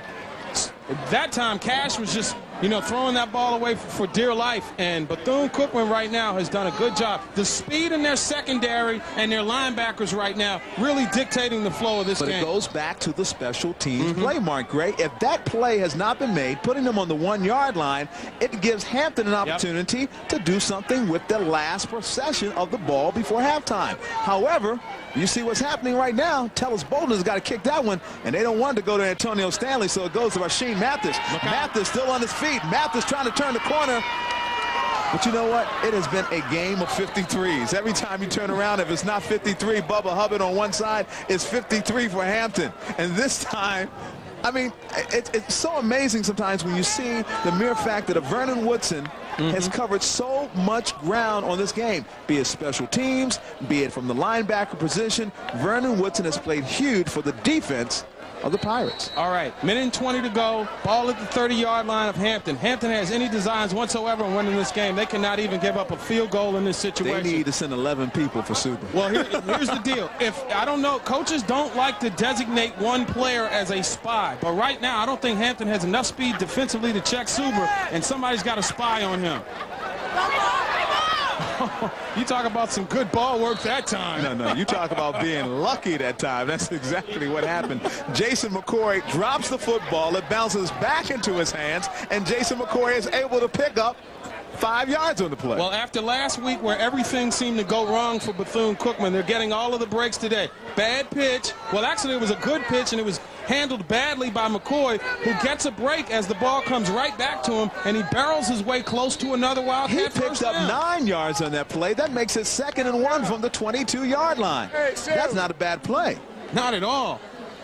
And I think Coach Joe Taylor understands right now that this is a critical stance for his defensive unit, and I think he burns a TO. That's right. So both teams, well, Bethune-Cookman has 1 timeout left. Hampton has 2. But it's a critical situation right now for the Hampton defense. You know, and they still don't have a way to even contain Suber at this point. Let's listen in a little bit. Quarterback draw. If he's out of the center, they're going to run the option, and the quarterback has the ball. Okay? Let's make sure we situated. All right? If he's back there, I need a good press. I need a good press, and watch that quarterback draw. All right? Under the center, let's play that option. They're going, if that guy pulling, I need some guys running, man. Get some guys running. Let's string that on three, baby. Together. 1, 2, 3, together. Let's go. And together is the apropos term, because together they have to find a way to contain Suber, and you have to guard him on the option, follow their guards, follow those tackles who'll be pulling, and that should lead you to the ball. And these are our next two MEAC College Football Saturday. It'll be North Carolina A&T taking on Hampton. We're back here. You might as well stay. I think Mark Gray will stay in the area. I'll go home and I'll come back. Also, November 25th, it's going to be our Division I AA playoff game, and we'll be spotlighting a MEAC school against one of the better teams in the country. And right up the cut once again, go the Wildcats, Ronnie. They are, I mean, just, you have to be impressed with the way that their offensive line is just controlling the tempo of this game. That was Marcus Williams taking it in, number 6. First time we've seen him today. Williams still in the backfield. Suber out of the shotgun. 37 seconds left to go just before halftime. The give to Williams again. And there's a pickup of maybe 1 yard on the play. Now I'm wondering, will Bethune burn this timeout as we approach the 20-second mark here in the first half? Now inside 20 seconds to go. So critical situation now for the Wildcats. They've got to get off a play very quickly. Suber downs it. Wow. Stopping the clock. Boy, I tell you, by not calling that timeout, they lost about 20 seconds. And if they aren't able to score in this particular situation, they will wonder openly about why not taking a timeout a little bit earlier. They still have 1 to go, however. So this, you talk about the chess match in a football game. Here it is, because Hampton understands that if Bethune gets into the end zone here, for all intents and purposes, going up against the second-rated defense in the conference, you can start thinking about next week. You know, and Joe Taylor knows that his defensive unit has to come up with something right here. And now you got to wonder a bit about the gamesmanship, the field strategy. They've got a chance to run one play. If that one play doesn't work out, there's still the possibility of the field goal, and there's plenty of time on the clock to do that. So that could put them up 27-10 at halftime, a situation that I'm almost sure Coach Alvin Wyatt would love to be in. This is an all-important game. It is a sellout crowd here. It is homecoming on the campus of Hampton University. Everyone knows what happened.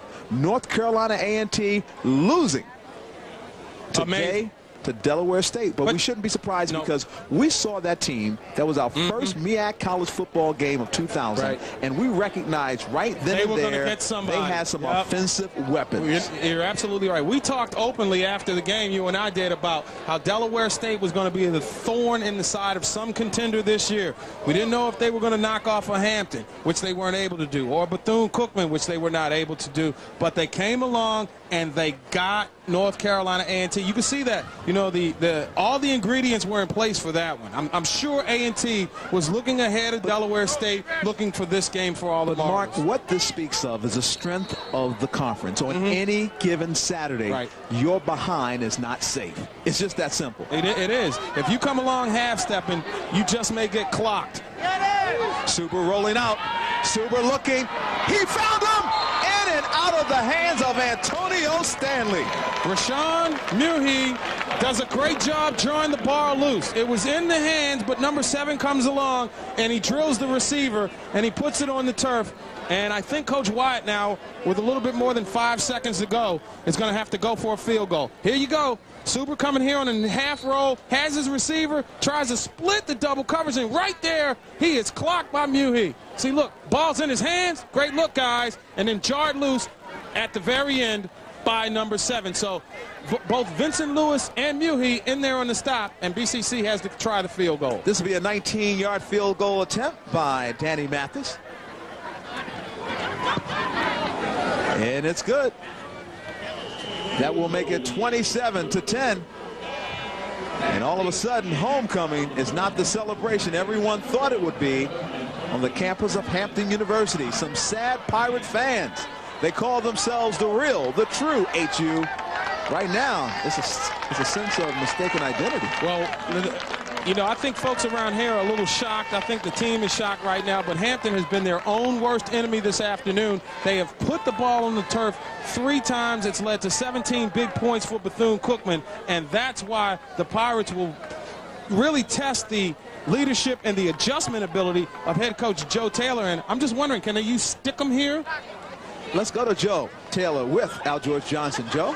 Coach, real quickly, first half, it seemed as if your team committed some really costly turnovers. Yeah, we, you know, there's some bad situations for ourselves, you know, shooting ourselves in the foot, you know, turnovers, but luckily there's 2 halves. Very quickly, I thought you may have been preparing for Patel Troutman. They get this young kid to come out here and get some things done. What do you do second half to stop him? Well, the key is we need to have the ball in our offensive hands a little bit more because we had seen him on film. We know that he is explosive, and we're going to have to eyeball him. I will put a spy on it. All right, thank you very much for your time. Good luck second half. Thank you.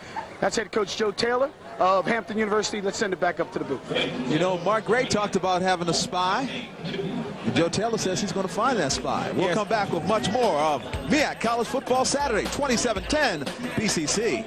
There's still a lot for the offense when the quarterback has the long run. All right, now it's time for our Xerox halftime stats. And as you can see, BCC is doing it all on the ground, rushing the football, 168 yards, time of possession, 17 minutes and 2 seconds. And that's what it looks like, 27-10. That is our halftime score. But the second half of this football game is yet to come. And guess what we got for you? The NUE Band Halftime Show. Hey, now. It is the Marching Wildcats under D direction of Donovan. Let's watch them play.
Having moved down the field to Tony Braxton's Are You Man Enough?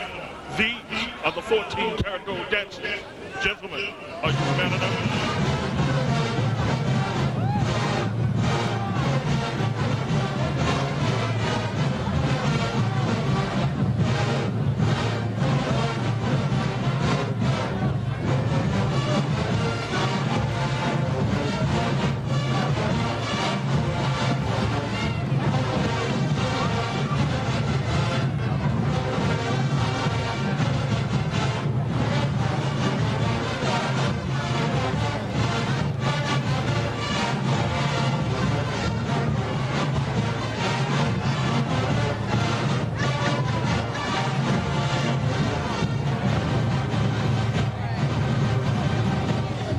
The whole truth and nothing but the truth.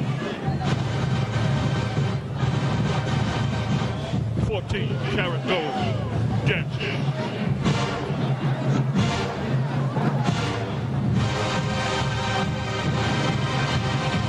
Undeniably incredible, and you know it. Whenever you hear this voice, and wherever you see this band, remember the rules. The Wildcats run the show. We rule the field. And to the force, that simply means step up and be all you can be, or back up and be through.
Hampton to get their groove thing on right here on MEAC College Football Saturday.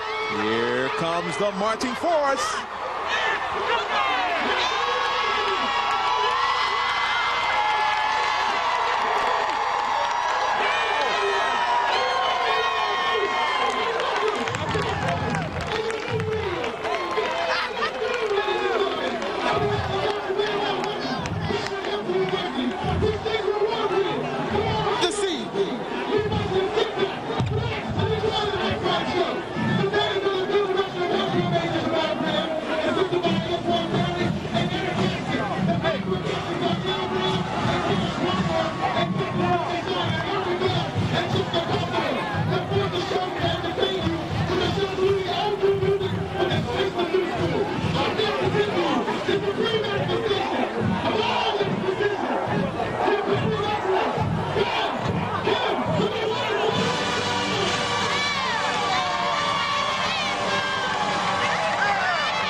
Is that an alarm?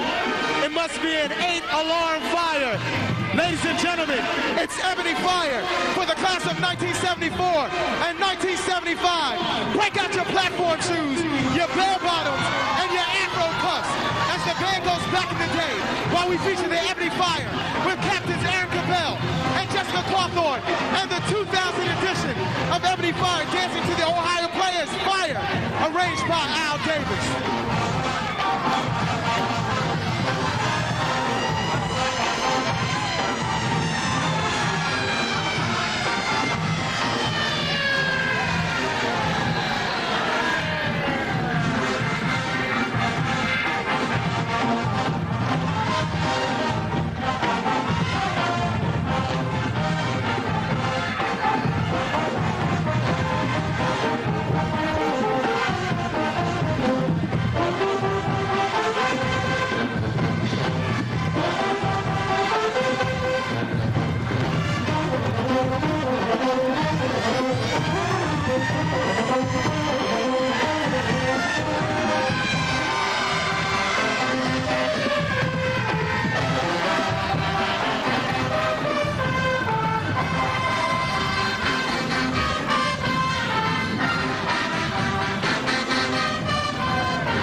concert band formation. And for the classes of 1988 and 1989, remember the Union slow jams while you got your groove on to the Isley Brothers. Spend the Night, which is perfectly scored for band by arranger Al Davis, as we feature the 2000 edition of the Flag Corps, Silky.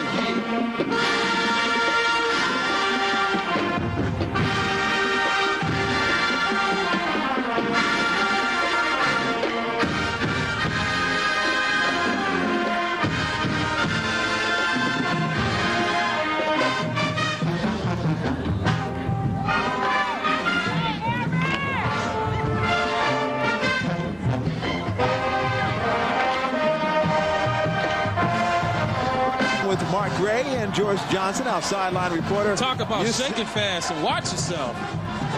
And they're showing us what they're working with. Exactly. 27-10 is our score as Bethune-Cookman has the lead. And Mark, let's talk about the all-importance of what this game means for a MEAC championship as well as a Division I AA playoff spot. Well, basically, based upon what happened earlier today in Dover, the winner of this game, along with Florida A&M, will be in the driver's seat together. Basically, if Bethune wins, and I believe if they win, it would set up probably the championship game, being the Florida Classic, on November the 18th down in Orlando. So if Hampton wants to get back into the championship contention, they have to find a way. And I really like Coach Joe Taylor's strategy of at least the thought of putting a spy on Alan Suber right now. I don't think that Hampton's defense is quick enough to handle the skill at the speed at the skill positions that Bethune-Cookman has. And when you've got a trigger man like Alan Suber, you know, they really don't have any answers for him right now, and they got to find a way to, shall we say, lock the trigger of this offense, because Suber is having a super afternoon. You know, there have been some interesting scores in our target scoreboard throughout the day and throughout the MEAC, and of course we saw some upsets and we saw some teams playing some very close games. As a matter of fact, there's a game down in Norfolk, Virginia, just a stone throw away from here, as Morgan State was leading Norfolk State during their homecoming. So you've got two homecomings at historically black colleges in the same area, just a stone throw away, and it's sort of interesting how things have panned out. But like we said, any given Saturday, any team can beat your you-know-what in the MEAC. MEAC College Football Saturday. It is just getting ready for the third quarter as the band is taking itself off the field and the football players are taking over the field once again. Hampton has come back out, and Hampton has done a fine job. I mean, when you think of Cash's 65-yard run for a touchdown, how that jump-started and got this offense going. However, I am so impressed with the young freshman redshirt, the Super Suber, Mr. Alan Suber, number 7. I knew that he was good. I did not think he would be this good so early in his football career, especially in a crisis situation where you come in for Patel Troutman, who, by the way, could be healthy enough to play in an all-important game against FAMU and that Florida Classic. And I think it's going to be one heck of a classic on the 18th of this month. Now let's take a look at the updated standings throughout the MEAC, that is, MEWAC. Yeah, you were whack in that particular I sure was. But Florida A&M right now comes into the day ranked number 16th nationally in the 1AA poll. They have suddenly been put into the driver's seat by what happened at North Carolina and Dover when A&T gets their second conference loss of the season, basically eliminating them from championship contention. If the score holds here, what you'll see is Bethune and Florida A&M probably meeting in a couple of weeks in the real brawl for it all, with the 1AA playoff automatic berth basically in the balance at that game. Of course, Bethune has to go to Howard next weekend in a very dangerous game. Howard has nothing to play for, and as we saw a couple of weeks ago with North Carolina A&T coming into the house, if you take a team that doesn't have to play desperate, they can play loose, they can play free and easy, and Howard is a dangerous team. We do know two things. It will be cold, it will be nasty on that rocky turf, and I'm just wondering, can this team physically handle that type of situation? But they've still got 30 minutes of football here in Virginia. It is a festive time. It is homecoming here on the campus of Hampton University in Hampton, Virginia. See, look, you see, earlier we said the alumni cheerleaders, they're not moving with the same verb. You know, that's a half a step slower than it was in the first half. As you can see, you know, not as much pump. I don't know. See, look at the girls in the t-shirt. Now, this is before. Look at the intensity there. See, if you look back behind that young lady with the gray. Now watch yourself. See, there you go. Watch yourself right there. Okay, see, that's old school. Watch yourself, and in new school, they shake it fast. See, so she's watching herself right now.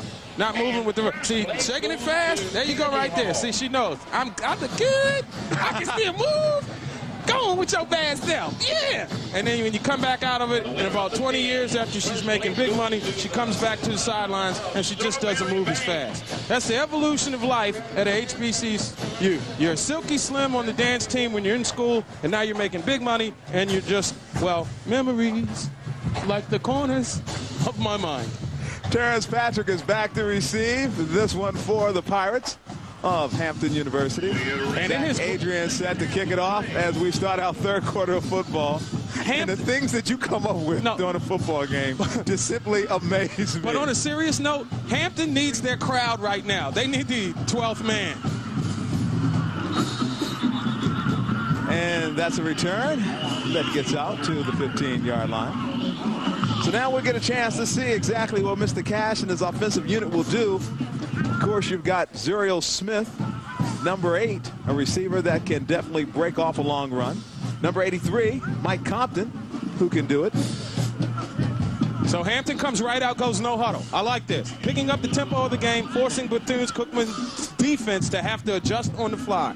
And out of the shotgun, the quarterback, Octavius Cash, finds a little breathing room, signs Zuriel Smith. Smith gets across the 35 at the 36-yard line. Damian Cook that time with some pressure, really getting in the grip, so to speak, of Cash to disrupt that play. And he also got some help from Chauncey Mitchell, who was pressuring him. And but Cash is calmly able to deliver a strike, and the Pirates pick up a first down, and they're staying with the no huddle. And you've got Montel Coley in the slot.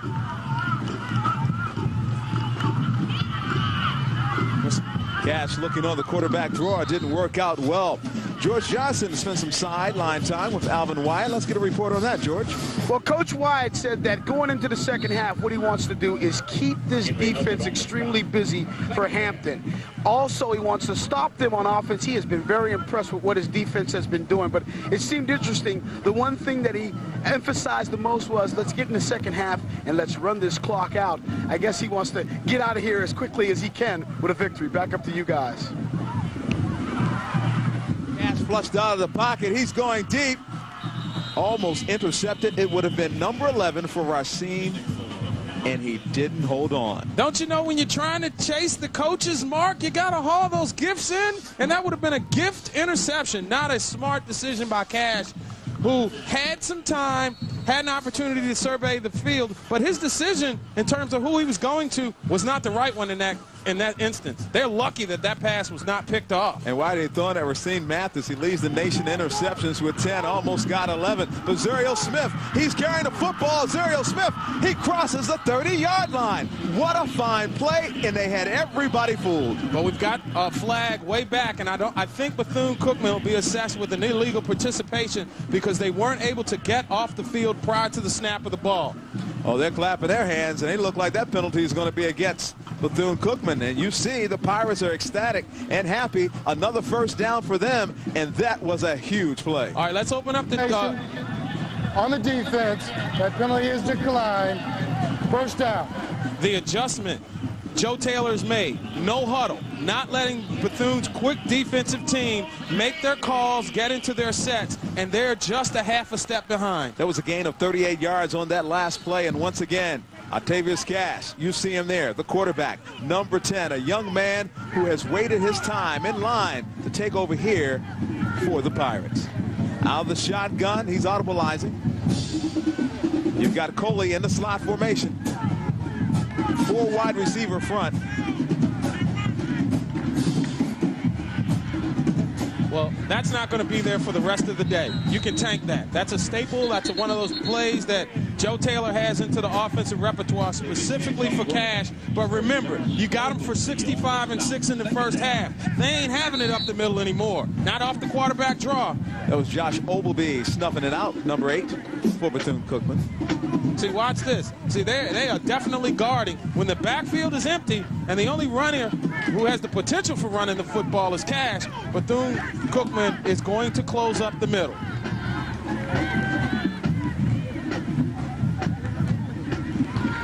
Oh, yeah. Cash under all kinds of pressure. He turned the corner. Cash still on his feet. Cash for a first down. That's athleticism for a young man who never gave up on the play. When you're trying to come back down by more than 2 touchdowns, people got to step up and make plays. And this is just Atavius Cash stepping up and making a play. Blitz came from the front and the back. He was able to get to the outside, hurdle a blocker and a defender, and pick up the first down. And that lead block there on that play enabled him to get 4 more yards. Guess who it was? Montrell Coley. That was a 21-yard gain. Once again, it's a first down on the 14-yard line, and the Pirates have not given up on homecoming. And if they score, watch this crowd erupt. Coley is so dangerous as a pass receiver. It's a single setback. Now watch him in the flats.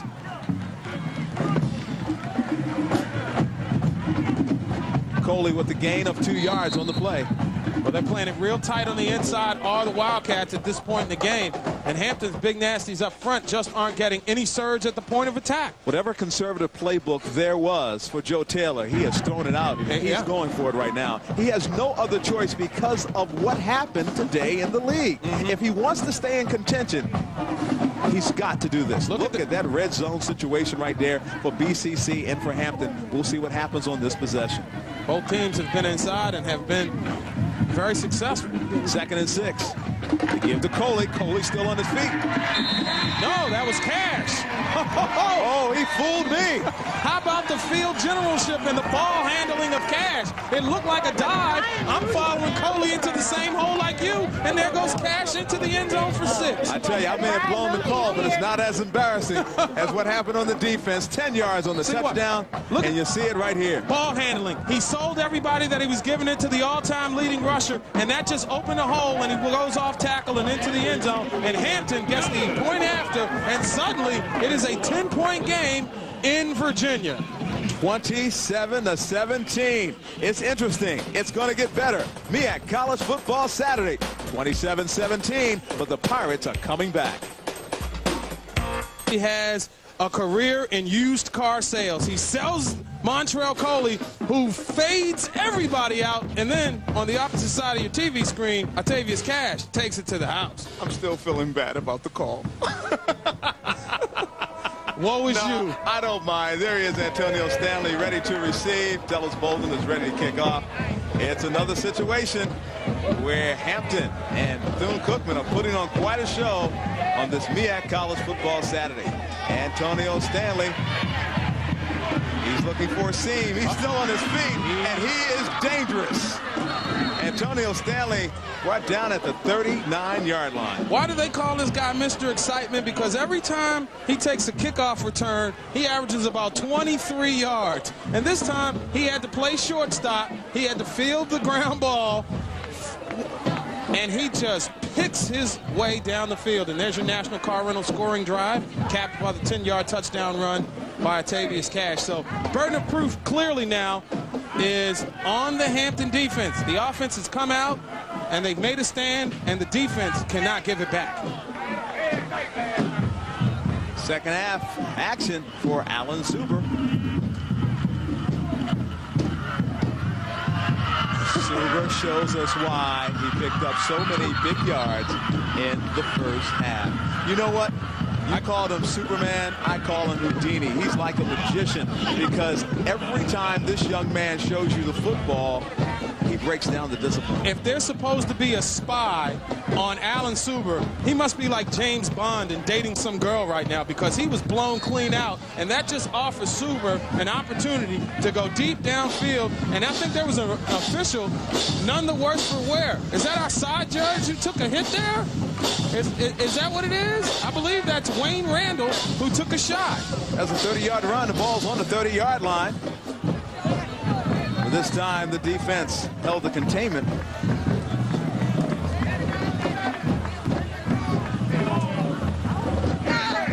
And there's Greg Scott, who's having a devil of a time trying to track down Alan Suber this afternoon. So Hampton's defense is really, you know, this is an impressive offensive line play by Bethune-Cookman. The story of this game is them up front. Those big nasties are really doing it. Second down. Ball on the 7-yard line, almost getting there for a first down. Bethune-Cookman.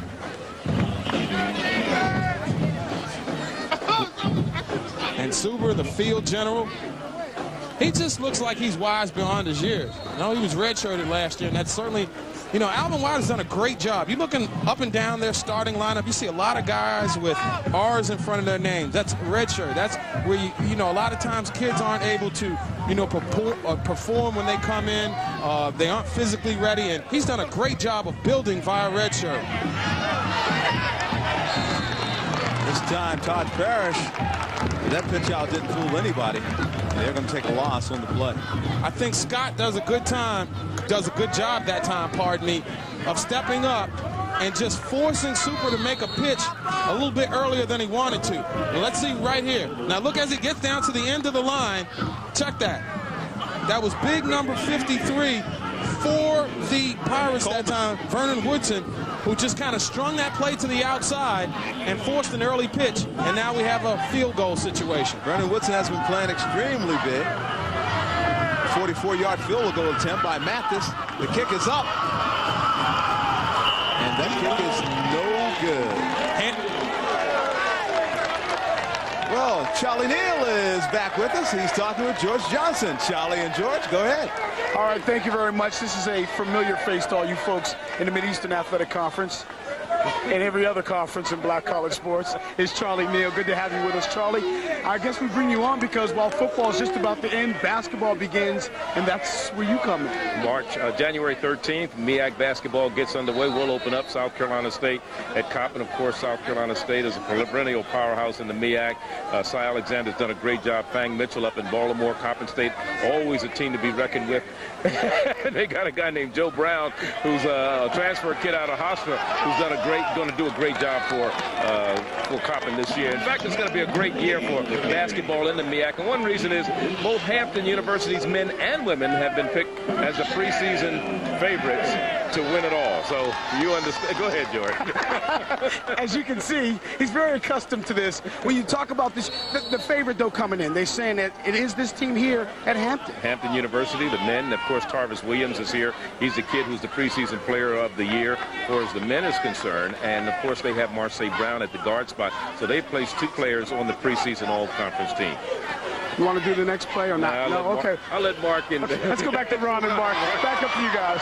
Well, you know something? I know Tarvis Williams is MEAC preseason player of the year. I'm just wondering, will he average more than Montrell Coley? I mean, Coley's averaging about 16 points a game. If he can do that, he may be player of the year. You know, if George is listening, I got to find out one thing. How does George conduct the interview and Charlie take the microphone out of George's hand? George, one of the golden rules of televisions is that you never give up your microphone, man. But see, what you guys have got to understand is I've been working with Charlie since. But you don't give up the mic, George. It's your mic, man. But you know how you get in front of one of your boys? George. You just start to melt. It's like, George, that's my man. Let me tell you something. Don't give up the microphone. You got it. You got it. I got the rule. But you got to understand, Ronnie, that's like Grand Poobah. Charlie says, it's my show. Give me the microphone. Grand Poobah rolls around. You just have to. Charlie Neal, and this is what I'm going to talk about. And we do have a final. South Carolina State defeats Howard University 38-20, so congratulations to Willie Stanley Stevens and Chad Eady had a lot to do with that victory down there. And, of course, somebody by the name of Reese and Bowden. I'm sure they had a lot to do with it as well. A quarterback combination of Reese Bowden, but we've got a quarterback who's finding his groove right now in Octavius Cash. And he's going deep this time, but the pass is incomplete. Well, Cash had a man out there all alone, and he was going for him. That was Terrence Patrick. Yeah, Patrick was out there, but he was being blanketed that time by Mathis, who was running stride for stride, and Cash had the time. But, you know, I'm just amazed. When Hampton does take the reins off the offense and try to go deep, they're only sending one receiver deep downfield, and you've got a very talented and quick defensive backfield, and that certainly doesn't sway the law of averages in your direction. Not at all. 3rd and 6 is the situation in the third quarter. 8 minutes and 43 seconds left in the third. Cash looking back to pass, but the give this time is to Montrell Coley. Montrell gains about 3 yards on the play. You got to wonder right now, is it too early to start thinking about going for it on 4th down? You're at home, you're down, you know, it's the third quarter. If you're going to go for it, you go for it now. And you look down on the Hampton sidelines, they are asking for the fans to get into it. And it's really wild. You're hearing an almost sold-out building, and it's eerily silent, and suddenly the crowd starts getting up. They heard your call, Mark Gray. They wanted to show their spirit. Hampton Pirates spirit. HU. Montrell Coley.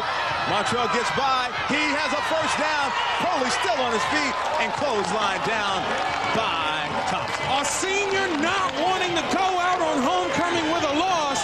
Montrell Coley gets to the outside, comes up with one of those tap dance kid moves, and he's clotheslined down. Watch this right here. Yeah, that'll be Jimmy Williams clotheslining him down. Watch him here. He gets away from the tackler, and there's only one guy he's got to beat.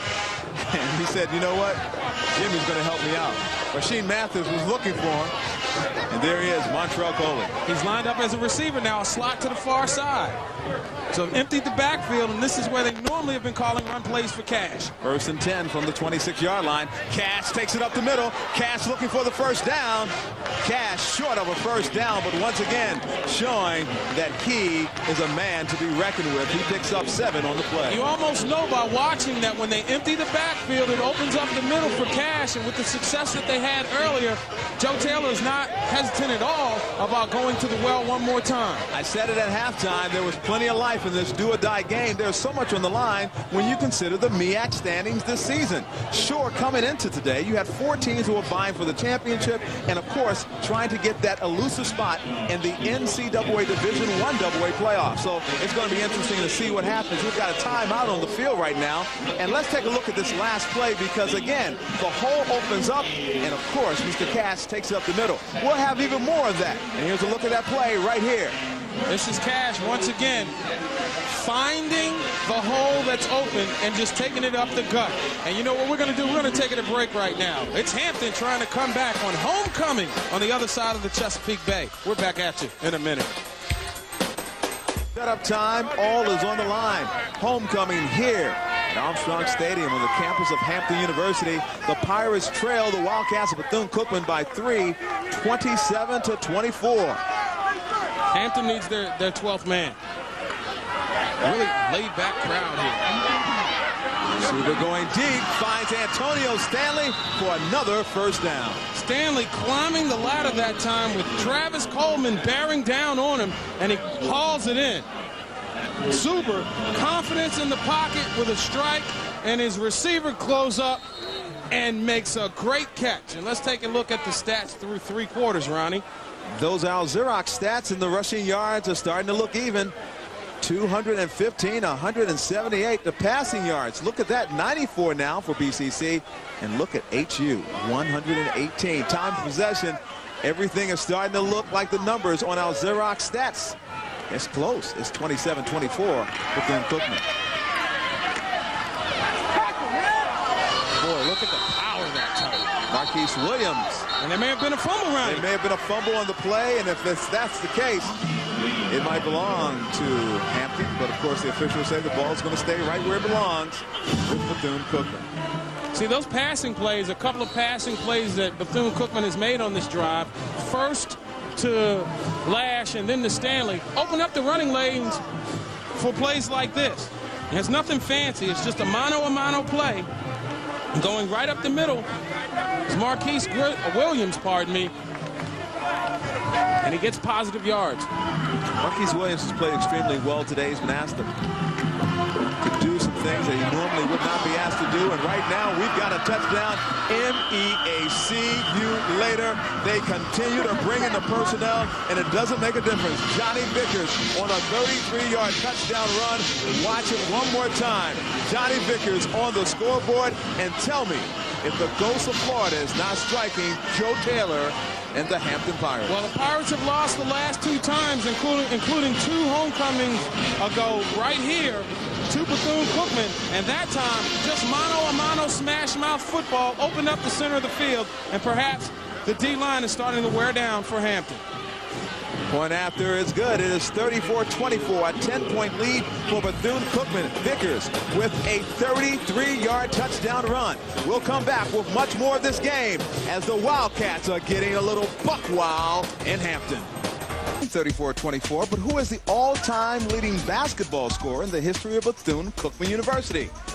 He's a current coach in the Big Atlantic 10. He's John Chaney out of Temple University.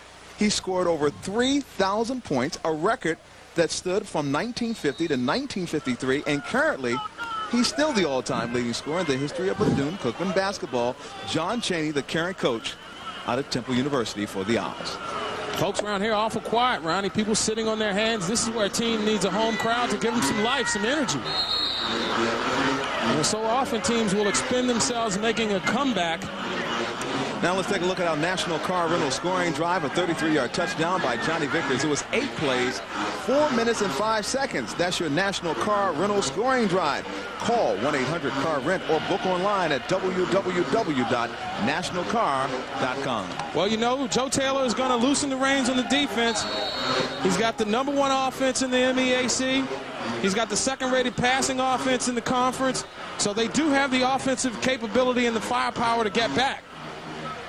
Joe Taylor and the Hampton Pirates have their hands open.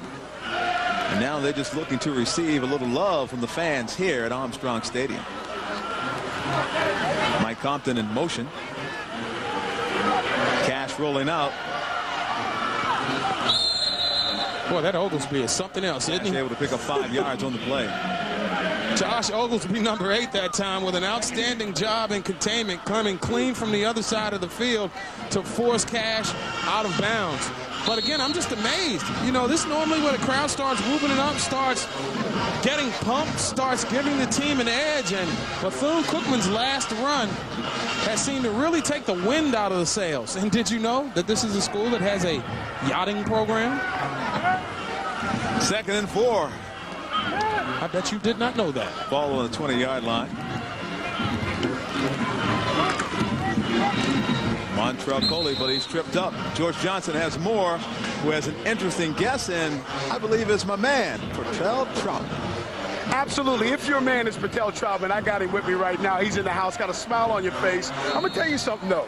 This young boy out here playing some ball. Allen is playing some ball. How you feel watching him do his thing? Well, you know, he's great. He's, you know, all week in practice, all he do is take his time, you know, and he's a consistent quarterback, you know. He's just another, you know, just a mobile quarterback, you know, that can get the job done. And I'm real proud of him. I'm really, really proud of him for getting the job done. He had some mistakes last week that people looked down on him, but, you know, he's a man that kept a strong mind and fought through it and was able to come through this week and try to do a little something for us. Now let's go to you. Last week, got the little injury with North Carolina A&T, not playing this week. I mean, what are your prospects for the rest of the year? I'm taking it day by day, you know. I'm healing better. But if I would have finished that game, A&T was in trouble. And they know, I'm pretty sure they know that too. They know that too. But it's okay, you know. I'm taking it day by day. I'm praying every night on it, you know, trying to get some healing for it. But, you know, I'm just hope I'll be ready for next game. Now, you know A&T lost. Yeah, so y'all back in the race. I mean, this Florida A&M game is going to be huge if y'all continue to win. Are you going to be ready for that one? Yeah, you know, like I say, I'm just going to take it day by day and see how things go with this. I'm going to try to get ready for this game against House, so they got to, you know, be ready. Now, let me ask you a question. This year, 700 yards rushing, 700 yards passing. Talk a little bit about, you know, your season. Assess it for us. Have you had the kind of season that you thought you would?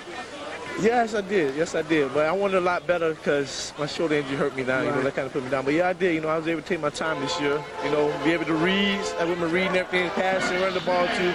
So, you know, just take whatever defense give me. That's all I do. What goals did you have when the season started? Was it MEAC Player of the Year? Was it playoffs? Was it everything I just said and more?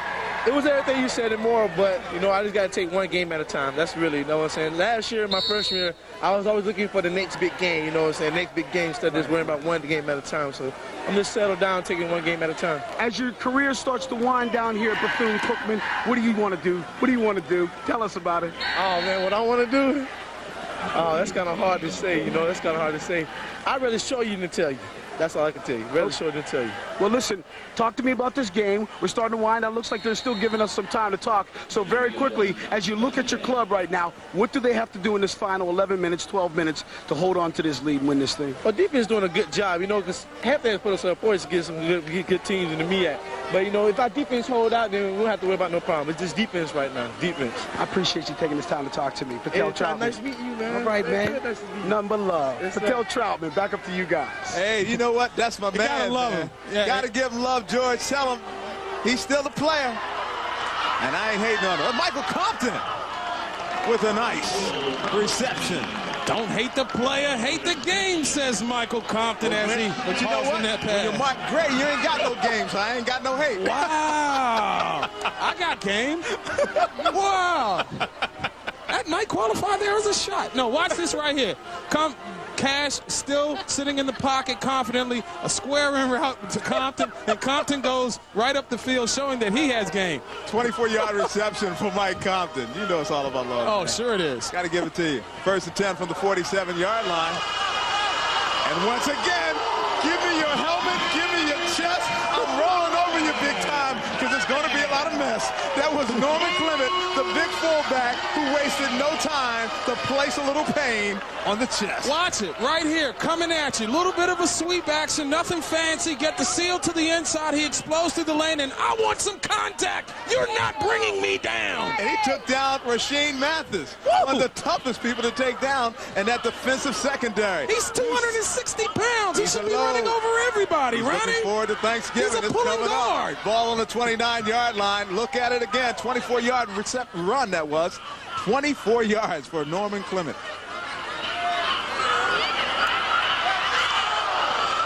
Boy, incomplete.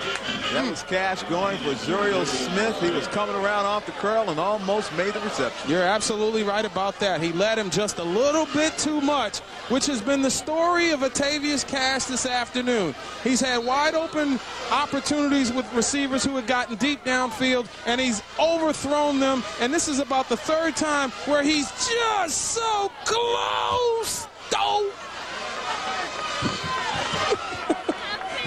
Second and 10. Ball on the 29-yard line. My man Bart Simpson showed up.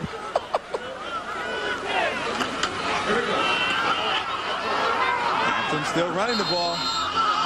This time the give was to Thomas Hale. Well, when you run those sweep plays, if you don't seal to the inside, you play right into the speed and the quickness of the linebackers in the secondary coming up and run support. And once again, my man Bubba Hubbard, big number 53 out there, wreaking havoc.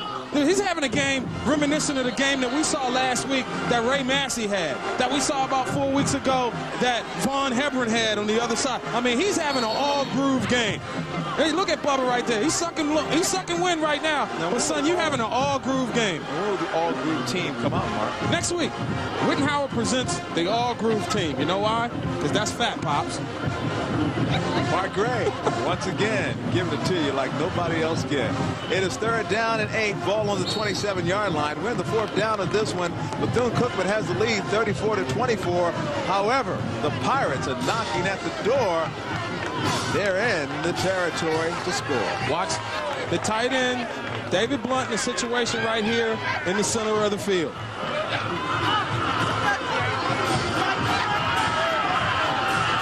Cash flushed out of the pocket by Hubbard. Now, weren't we looking at Hubbard sucking wind the play before that, and he still has enough left in the tank to chase Cash clean from the opposite side of the field? What an outstanding performance. See, watch number 53. He's the guy right there, plays off a block, and he is in hot pursuit of Cash, and he runs him into, I believe that's Mathis who came up and run support. and he forces him out of bounds. So do-or-die situation for Hampton. In a do-or-die game, this is a do-or-die play. 4th down and 6 with a ball spotted at Bethune's 25-yard line. A little shocked Joe Taylor's not going for the field goal here. Split backfield to give to Montrell Coley, and Coley is stopped. Little shocked that time that the Pirates didn't try to go for the field goal because they needed 10 points. They were going to have to get a field goal at some point in order to tie this thing up, and they weren't able to do it. Whoa. And in the annals of the MEAC championship for the 2000 season, just how big was that play? Montrell Coley, the money back. There was not enough to force a first down. So that will give the ball back to Bethune-Cookman, and they'll take it over at the 27-yard line. 1st and 10. Now it's a matter of how much time you can take off the clock if you're Alvin Wyatt. And the burden of proof is now on Alan Suber right now to calmly lead this team. Safe, effective snap exchanges from center, and just hold on to the rock. Suber to Porter. Travis Oliver coming up in run support from the strong safety position in there on the tackle. But the big guys up front, Scott is doing a great job, as is Cornell, of stringing that play to the outside. Clock definitely the enemy of the Pirates right now as we cross inside the 10-minute mark here. And what a day it has been. And Joe Taylor is hoping that defense one more time can make something happen. 2nd and 10. Ball spotted from the 27. Suber. Pass incomplete. Freshman mistake that time that Hampton is not able to make Bethune pay for it. That was a pass that was thrown into quadruple coverage that time. There were 4 defenders around the receiver, and that pass had no chance of being caught. 3rd and 10 is the situation, and do you see it? The young man who has had 3 touchdown runs today, Alan Suber. But the second half of this football game, we haven't heard much of the heroics of Suber. That one spy and the ability of the linebackers to string him out and keep him contained has been the story here in the second half. Suber back to pass. Still backing up. Pass incomplete.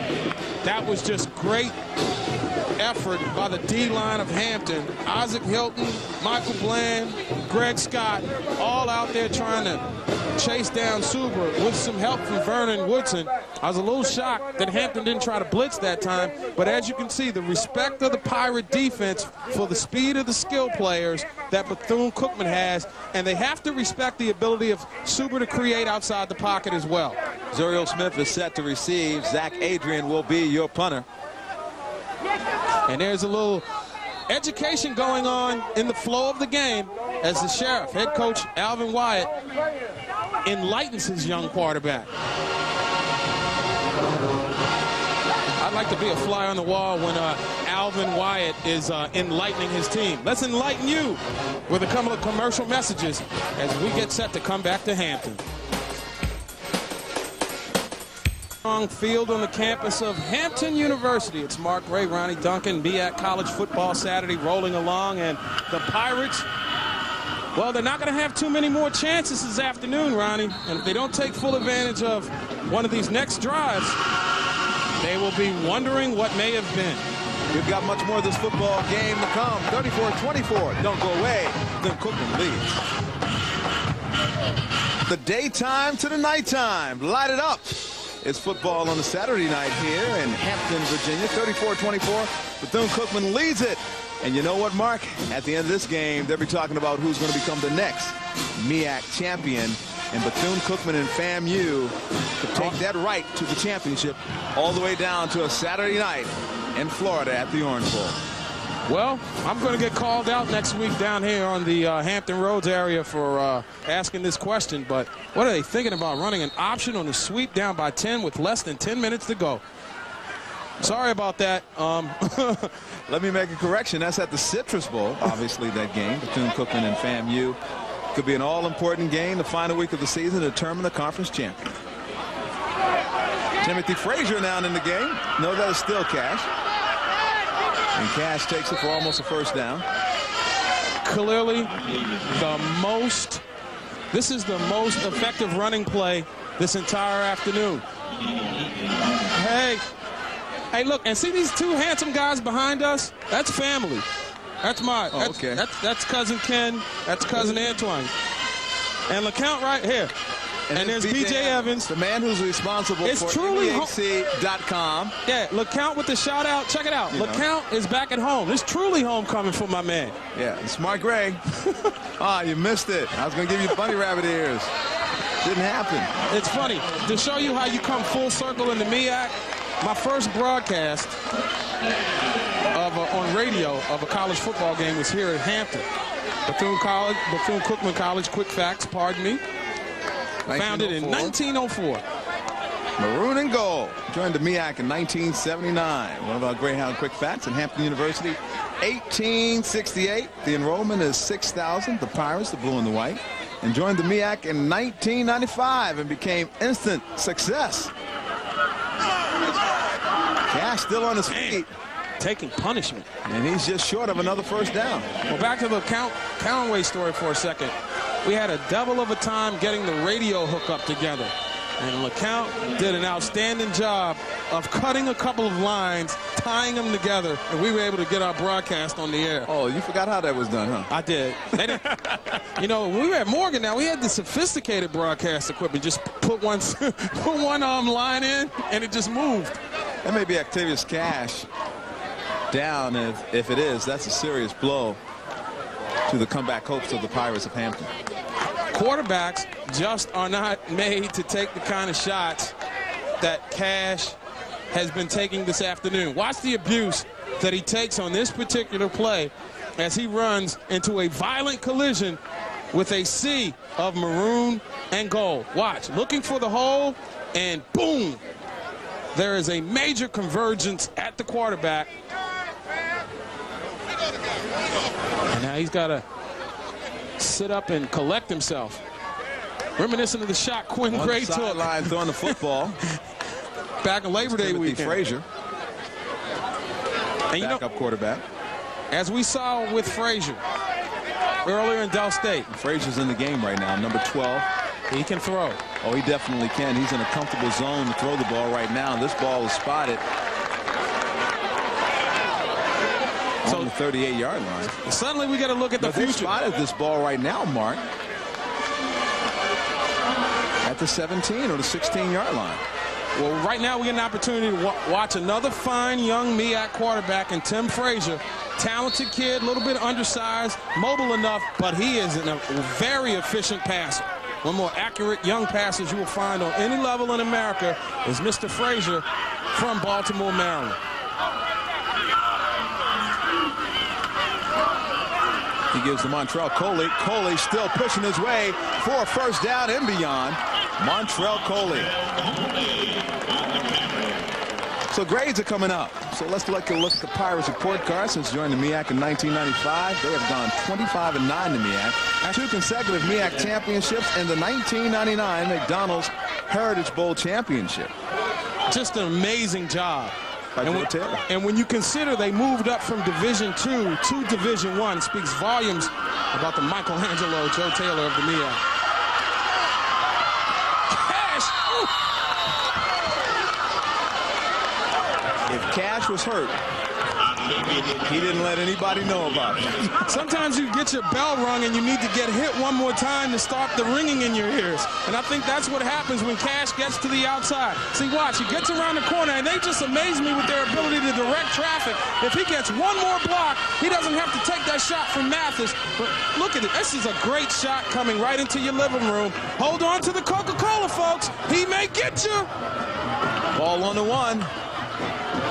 Montrell Coley up and over. Was it good enough for a touchdown? I don't think so. He's going to be stopped at the 1. So it'll be 2nd and 1. 2nd and inches from the goal line. An all-important offensive drive for the Pirates of Hampton University. But are these precious seconds right now if you're a Hampton fan? I mean, each passing second has got to be just like that teacher in school scraping her fingernails on the blackboard. And finally, the Hampton crowd starts getting up a little something. Montrell Coley in for a touchdown. Touchdown, Hampton University. Montrell Coley, 1 yard. And he made his way, and the reason why, the lead block, you saw it there by Norman Clement. Well, it ain't over till it's over. And Hampton is not dead yet. Got right behind the big nasties up front, and Montrell Coley will take it to the house. Tellis Bolden going for the point after. Christopher Parker with the hole. The point is up and good. It is 34-31. This game is not over yet. Just 3 points.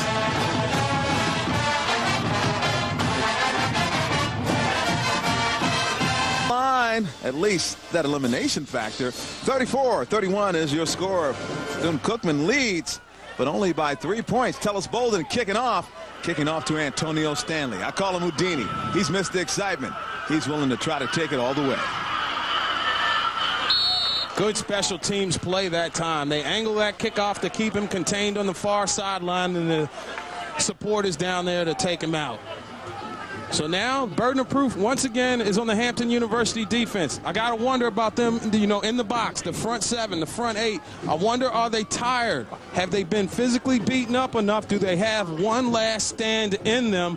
And it has to be a quick stand. You cannot afford to give up 2 or 3 first downs here if you're the HU defense. And as far as Bethune-Cookman is concerned, it's all about ball management, number 1. But number 2, it's about ball control. You cannot put it on the turf right now. Ball on the 17-yard line, 1st and 10. Suber is your quarterback. A young man who's had an up half in the first half and maybe not all the heroics he wanted to see in the second half. Still with the football, and he is still with the football, and he's on his feet. He gained 7 yards on the play. This young man can make it happen even if it's a busted play. Exactly. All day long. And that was a busted play. They line up in the shotgun, which I thought was a high-risk formation, and then it looks like either the receiver he wanted to hand it to either misread or he went into the wrong hole, and you can't teach what Suber just did. That's freelancing and making a big play out of disaster. Only bad thing that happened if you're a Bethune-Cookman supporter is that he got out of bounds. Well, as a matter of fact, he didn't get out of bounds. The clock is continuing to run. So good play all the way around by the redshirt freshman who has grown up. He got his stripes last week, and he's grown up immeasurably today. 2nd and 3, ball on the 24-yard line. Once again, this is going to be a battle to see who wants it the most. Every time Joe Taylor comes up with a plan, Alvin Wyatt comes up with a counter. And you see right now the Hampton University defenders are asking for the crowd to get into it right now. And it comes down, this could be the play. Or was that a first down? I could not see from my vantage point, so it looks like we're going to get the measurements. If it's a first down, it sustains that drive. If not, they're going to have to go for it, obviously, on the 3rd and short situation. And remember, first downs normally eat up 90 seconds to 2 minutes on the game clock. We're inside 5 minutes now. So a first down here would be huge for BCC. At the start of the day, there were 4 teams vying for the MEAC championship. By the end of the day, chances are there'll be 2. And they could be in the state of Florida. But Hampton will definitely try and have something to say about that. Here comes the crowd finally. On 3rd and short, for the first time this afternoon, we have some passion from the Pirate partisan. That's the difference between that keg crowd and that Perrier crowd. Well, they'd be up in arms in Tallahassee and Greensboro. Here, they're tapping. They're giving you at least 4 fingers now. Yes. Not quite a full hand, 4 fingers. 4 fingers. Yes. Can't hear much on 4 fingers, Mark. Well, they're trying to get pumped. I guess that's just their point. 3rd and 1, ball on the 26-yard line. We're in the 4th quarter. Only 4 minutes and 58 seconds remain in this football game. And you know right now, that Bethune has been winning the battle up front. Their big nasties have been controlling the line of scrimmage. Can Hampton's big nasty stop them now? Johnny Vickers alone back. And the give is a Super, and he gets the first down. And that will roll off about another minute and a half unless Hampton is going to start burning their timeouts right now. Pirates only have 2 left in the game. MEAC College Football Saturday 2000 is produced by MyTeam.com Productions exclusively for the Mid-Eastern Athletic Conference and its authorized outlets. Any use, reuse, or retransmission of this broadcast without the written consent of the MEAC Commissioner's Office is prohibited. That means if you do it and don't ask about it, you can end up in jail. Get sued. The dive goes nowhere that time for Bethune-Cookman. Guess who was there on the tackle for Hampton? Big game, big day. Vernon Woodson all day long. All over the field has Mr. Woodson been this afternoon. And it cost Bethune a yard, so it's 2nd and 11. A little shocked that Hampton hasn't burned the timeout. You know, the clock is still continuing to run, and if Hampton is not going to call a timeout, and I'm Alan Suber, I'll let that play clock run all the way down to about 2:01 before I snap that football. Timeouts remaining. Hampton has 2. Bethune-Cookman has 1. Alan Suber, you see him. What an amazing player. He is so much fun to watch, and I think when you consider that he has not had a lot of time under snaps on this level, it shows you how good he's going to become. And you look on the other side, imagine if they have a healthy Patel Troutman. It's pretty interesting. You know something? Let's take a look at our U.S. Marine Corps players of the game. And there's a shocker right there. Alan Suber, the quarterback of the Bethune-Cookman Wildcats, and Atavius Cash, he of the 65-yard touchdown. Those are our U.S. Marine Corps players of the game. And you know something? It comes down to Mr. Suber right now. 3rd down situation in 5. The Pirates have called the timeout. And basically, when Suber is in that shotgun, it's like Hampton really has no clue because he is so dangerous outside of the pocket, and he's even more dangerous at turning a bad play into something great. Cash this afternoon, 101 yards rushing this afternoon. Montrell Coley has 117 and 2 touchdowns, so it's been quite interesting. But here's the line on Suber. And the line on Suber isn't too bad. I mean, all you got to do is just look at some of the things he's done. I mean, consider the fact that he had, of course, the long touchdown run. He had 3 touchdowns in the first half.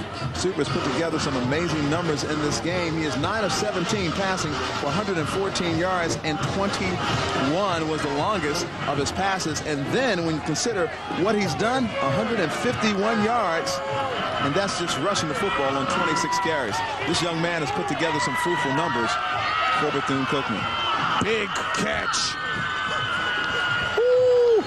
And we've got a flag. Flag on the play. There's a big catch. I think that was Antonio Stanley. And we may have a personal foul call here. Let's see. Coach Wyatt is trying to make sure his players stay away from whatever is going on. Personal foul on Hampton. Too much activity, and Antonio Stanley has always been the go-to man. From the moment that Patel Troutman went out of the game. Personal foul, unnecessary roughness on the defense, 15-yard penalty, automatic first down. That's frustration, Ronnie. Yeah, from the time that Troutman went out of the game, you could tell that this young man had to step it up. They went to him one too many times last week in a comeback effort against North Carolina A&T. But you know what? A lot of people don't want to give credit where credit is due as far as Bethune-Cookman is concerned. They have only lost 1 game all conference. Oh, man, he ripped them on the neck, and that's not right. You know, it certainly isn't. But when you talk about people having it, whatever it is, that certain something that makes you special. Oh, most definitely. I've been watching Patel Troutman for 4 years. I think Alan Suber has that it thing working with him, too. And you got to give that it thing to another young man, Antonio Stanley, who has been a huge player for Bethune-Cookman all day long and then some. Next week, we're back here at Hampton because the Pirates are going to be taking on North Carolina A&T. MEAC College Football Saturday, so check your local listings for the next time that we're on the air with you Saturday afternoon, and it's going to be a lot of fun. And then don't forget, jot the date down, day after Thanksgiving, Division I AA playoff game right here on MEAC College Football Saturday. Well, I tell you something, man. The importance of our game next week has been dramatically altered by the turn of events this afternoon. We've seen North Carolina A&T fall on basically one of the freakier plays that you will ever hear about in Dover. The Aggies lost the game on a onside kick that was recovered, then fumbled, and picked up and returned for a touchdown. With no time left on the clock. And you know Bill Hayes is not having that Aggie pride right now. So if this game holds up, the A&T Aggie game is a game of pride. It's a pride matchup. Yeah. However, remember there was no time on that clock up in Delaware. You know, so North Carolina A&T, check this out. North Carolina A&T has 2 losses in the conference on 2 of the freakiest plays you will ever see. There was something called, what is the play called? Green Eggs and Ham or something? And then you had a botched, what do you call it, onside kick. And that's Suber getting drilled to the turf. Willie Bennett, after fumbling twice in the first half, I guess he had to get some of that frustration out, and he took it out on the quarterback, Alan Suber. Watch this right here. Watch number 1 come up in run support as Suber turns it into the hole. See, watch him. I got you, young fella, and you are going down. Down goes Suber. Yes, I got you. Didn't see me now, didn't you? Old Joe Tex song, but before you. Yeah, Joe Tex, huh? I don't know nothing about that. Let's take a look at that hit one more time, coming right at you. I got you. Didn't see me now, didn't you? Give it here. Don't you hold back now. Give it here. A little bit longer. Just give it here. Come on. Give it here. You lying pants on fight. You knew exactly what I was talking about. I grew up around the old school. I know, because you used to have the bump with that big fat woman. Her name was Bertha, and she was well endowed. And y'all were doing on the backside. Sexy, sexy. It's a fun afternoon. College football. We bring a little special flavor to the day. Oh, yeah. Now, we've even got the alumni, what do you call those guys? The drum majors? Drum major, yeah. You see on this little thing down now, here. he's got to understand that he throws his back out in this situation that the school don't cover him anymore. You got your degree, you got to have your own benefits. All right, 3rd and 9. Suber back to pass. Super still rolling. But this time, what a play. He is going nowhere. And the reason why, the Pirates defense jacking him up. Isaac Hilton. Hilton was not to be denied. And wow, he tackled Suber all the way back at the 40-yard line. Look at this. This is the relentless pursuit of number 93, Hilton, who plays off his block. He's out there in containment. You think you're getting around me, Mr. Suber? I'm not having it. And Hampton has an opportunity after that 19-yard loss to at least get themselves into a field goal position. But they have no timeouts.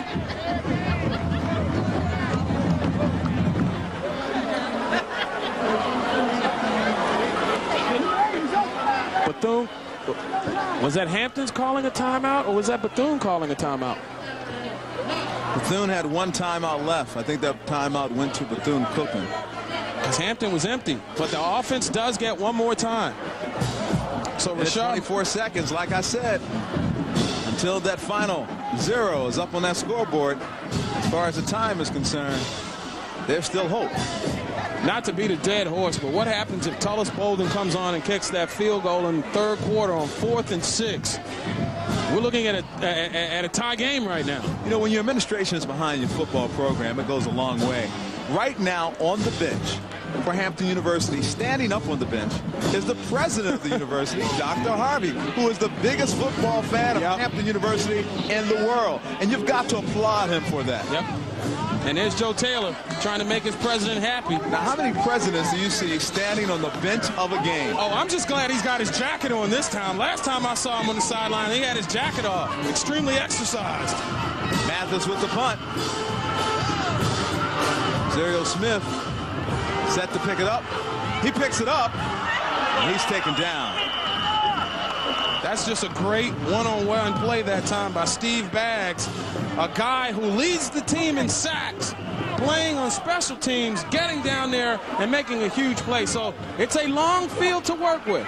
About 80 yards between Hampton and a victory, but they definitely need to pick up about 60 yards in order to give Tellis Bolden an opportunity to try and tie this thing up and send it to overtime. That was a 44-yard punt. This has been all that we could have ever asked for in a game. Cash with the quick pass to Zuriel Smith. Smith still on his feet, brought down. Gain of 6. Little shock that they went that short. Now we're up under a minute to go now. And time is running. Time is of the factor. Time is of the essence. Cash drops back. Cash having some time. He's being pursued. Cash still finding some room. That was just you know something? Cash had several opportunities to just get rid of the football, and he didn't do it. 41 seconds left to go in this game. That is a coverage sack by the BCC defense.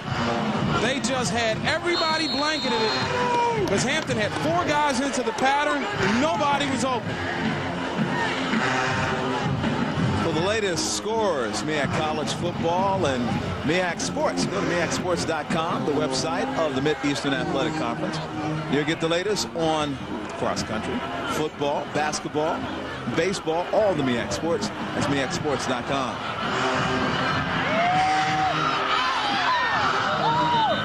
Going deep was Cash again, looking for Compton, but just didn't have enough ball. Well, he threw it once. When you flood all of your receivers on one side of the field, when the ball goes up, it's going to draw the defense to them. And that's exactly what happened on that play. It was a fly pattern. There was no pick play or anything like that. It was almost like a Hail Mary. So now Hampton definitely has their back against the wall. This is it, 4th and 2. That's the situation. The game, the season, postseason, all on the line right now on this play. But this is an area of the game that Hampton's been real successful with all season. And they need to be successful here. I don't think he got it. That play. I don't think he got it. I don't think he got it. And Bethune-Cookman will escape with a homecoming victory. They have beaten Hampton for the 3rd time in a row and beaten them for the 2nd consecutive homecoming coming in here. So Harvey is not very pleased. You saw him there on the sideline. He is the president of Hampton University. I don't understand that play call. Neither do I. There were several instances in the second half where Hampton had opportunities and made very questionable play calls, but you can't take anything in the world away from an outstanding performance by Alvin Wyatt's Bethune-Cookman team this afternoon. They played a tremendous defensive game. Offense took advantage of what the defense was giving them, and what more can you say about Alan Suber? And this offense flowed after losing Jay Rogers. And it's 2 losses in a row for Hampton University. Last week they got thumped 53-24 by FAMU. Well, folks, it's been an interesting afternoon, turn evening. We are going to run down the clock, and that man will go to 8-1, and I'm talking about those Wildcats of Bethune-Cookman. I'm Ronnie Duncan for Mark Gray and for George Johnson on the sidelines. The final score, 34-31. BCC. Bethune-Cookman rules again in Hampton, Virginia. That's MEAC College football today. So once again, catch us next week for an exciting game. A&T and Bethune-Cookman. It'll be against Hampton here. BT, Black College. This here be HBC on BET through your TV, and we got people who will smash you and crash you on a football field to slash and do a 100-yard dash. 1 for the money, 2 for the bands, the bounce and keep it live for the wildest fans. Look into the sky, you see the next Jordan flying across it, man. It's a dunk and slam. Yo, your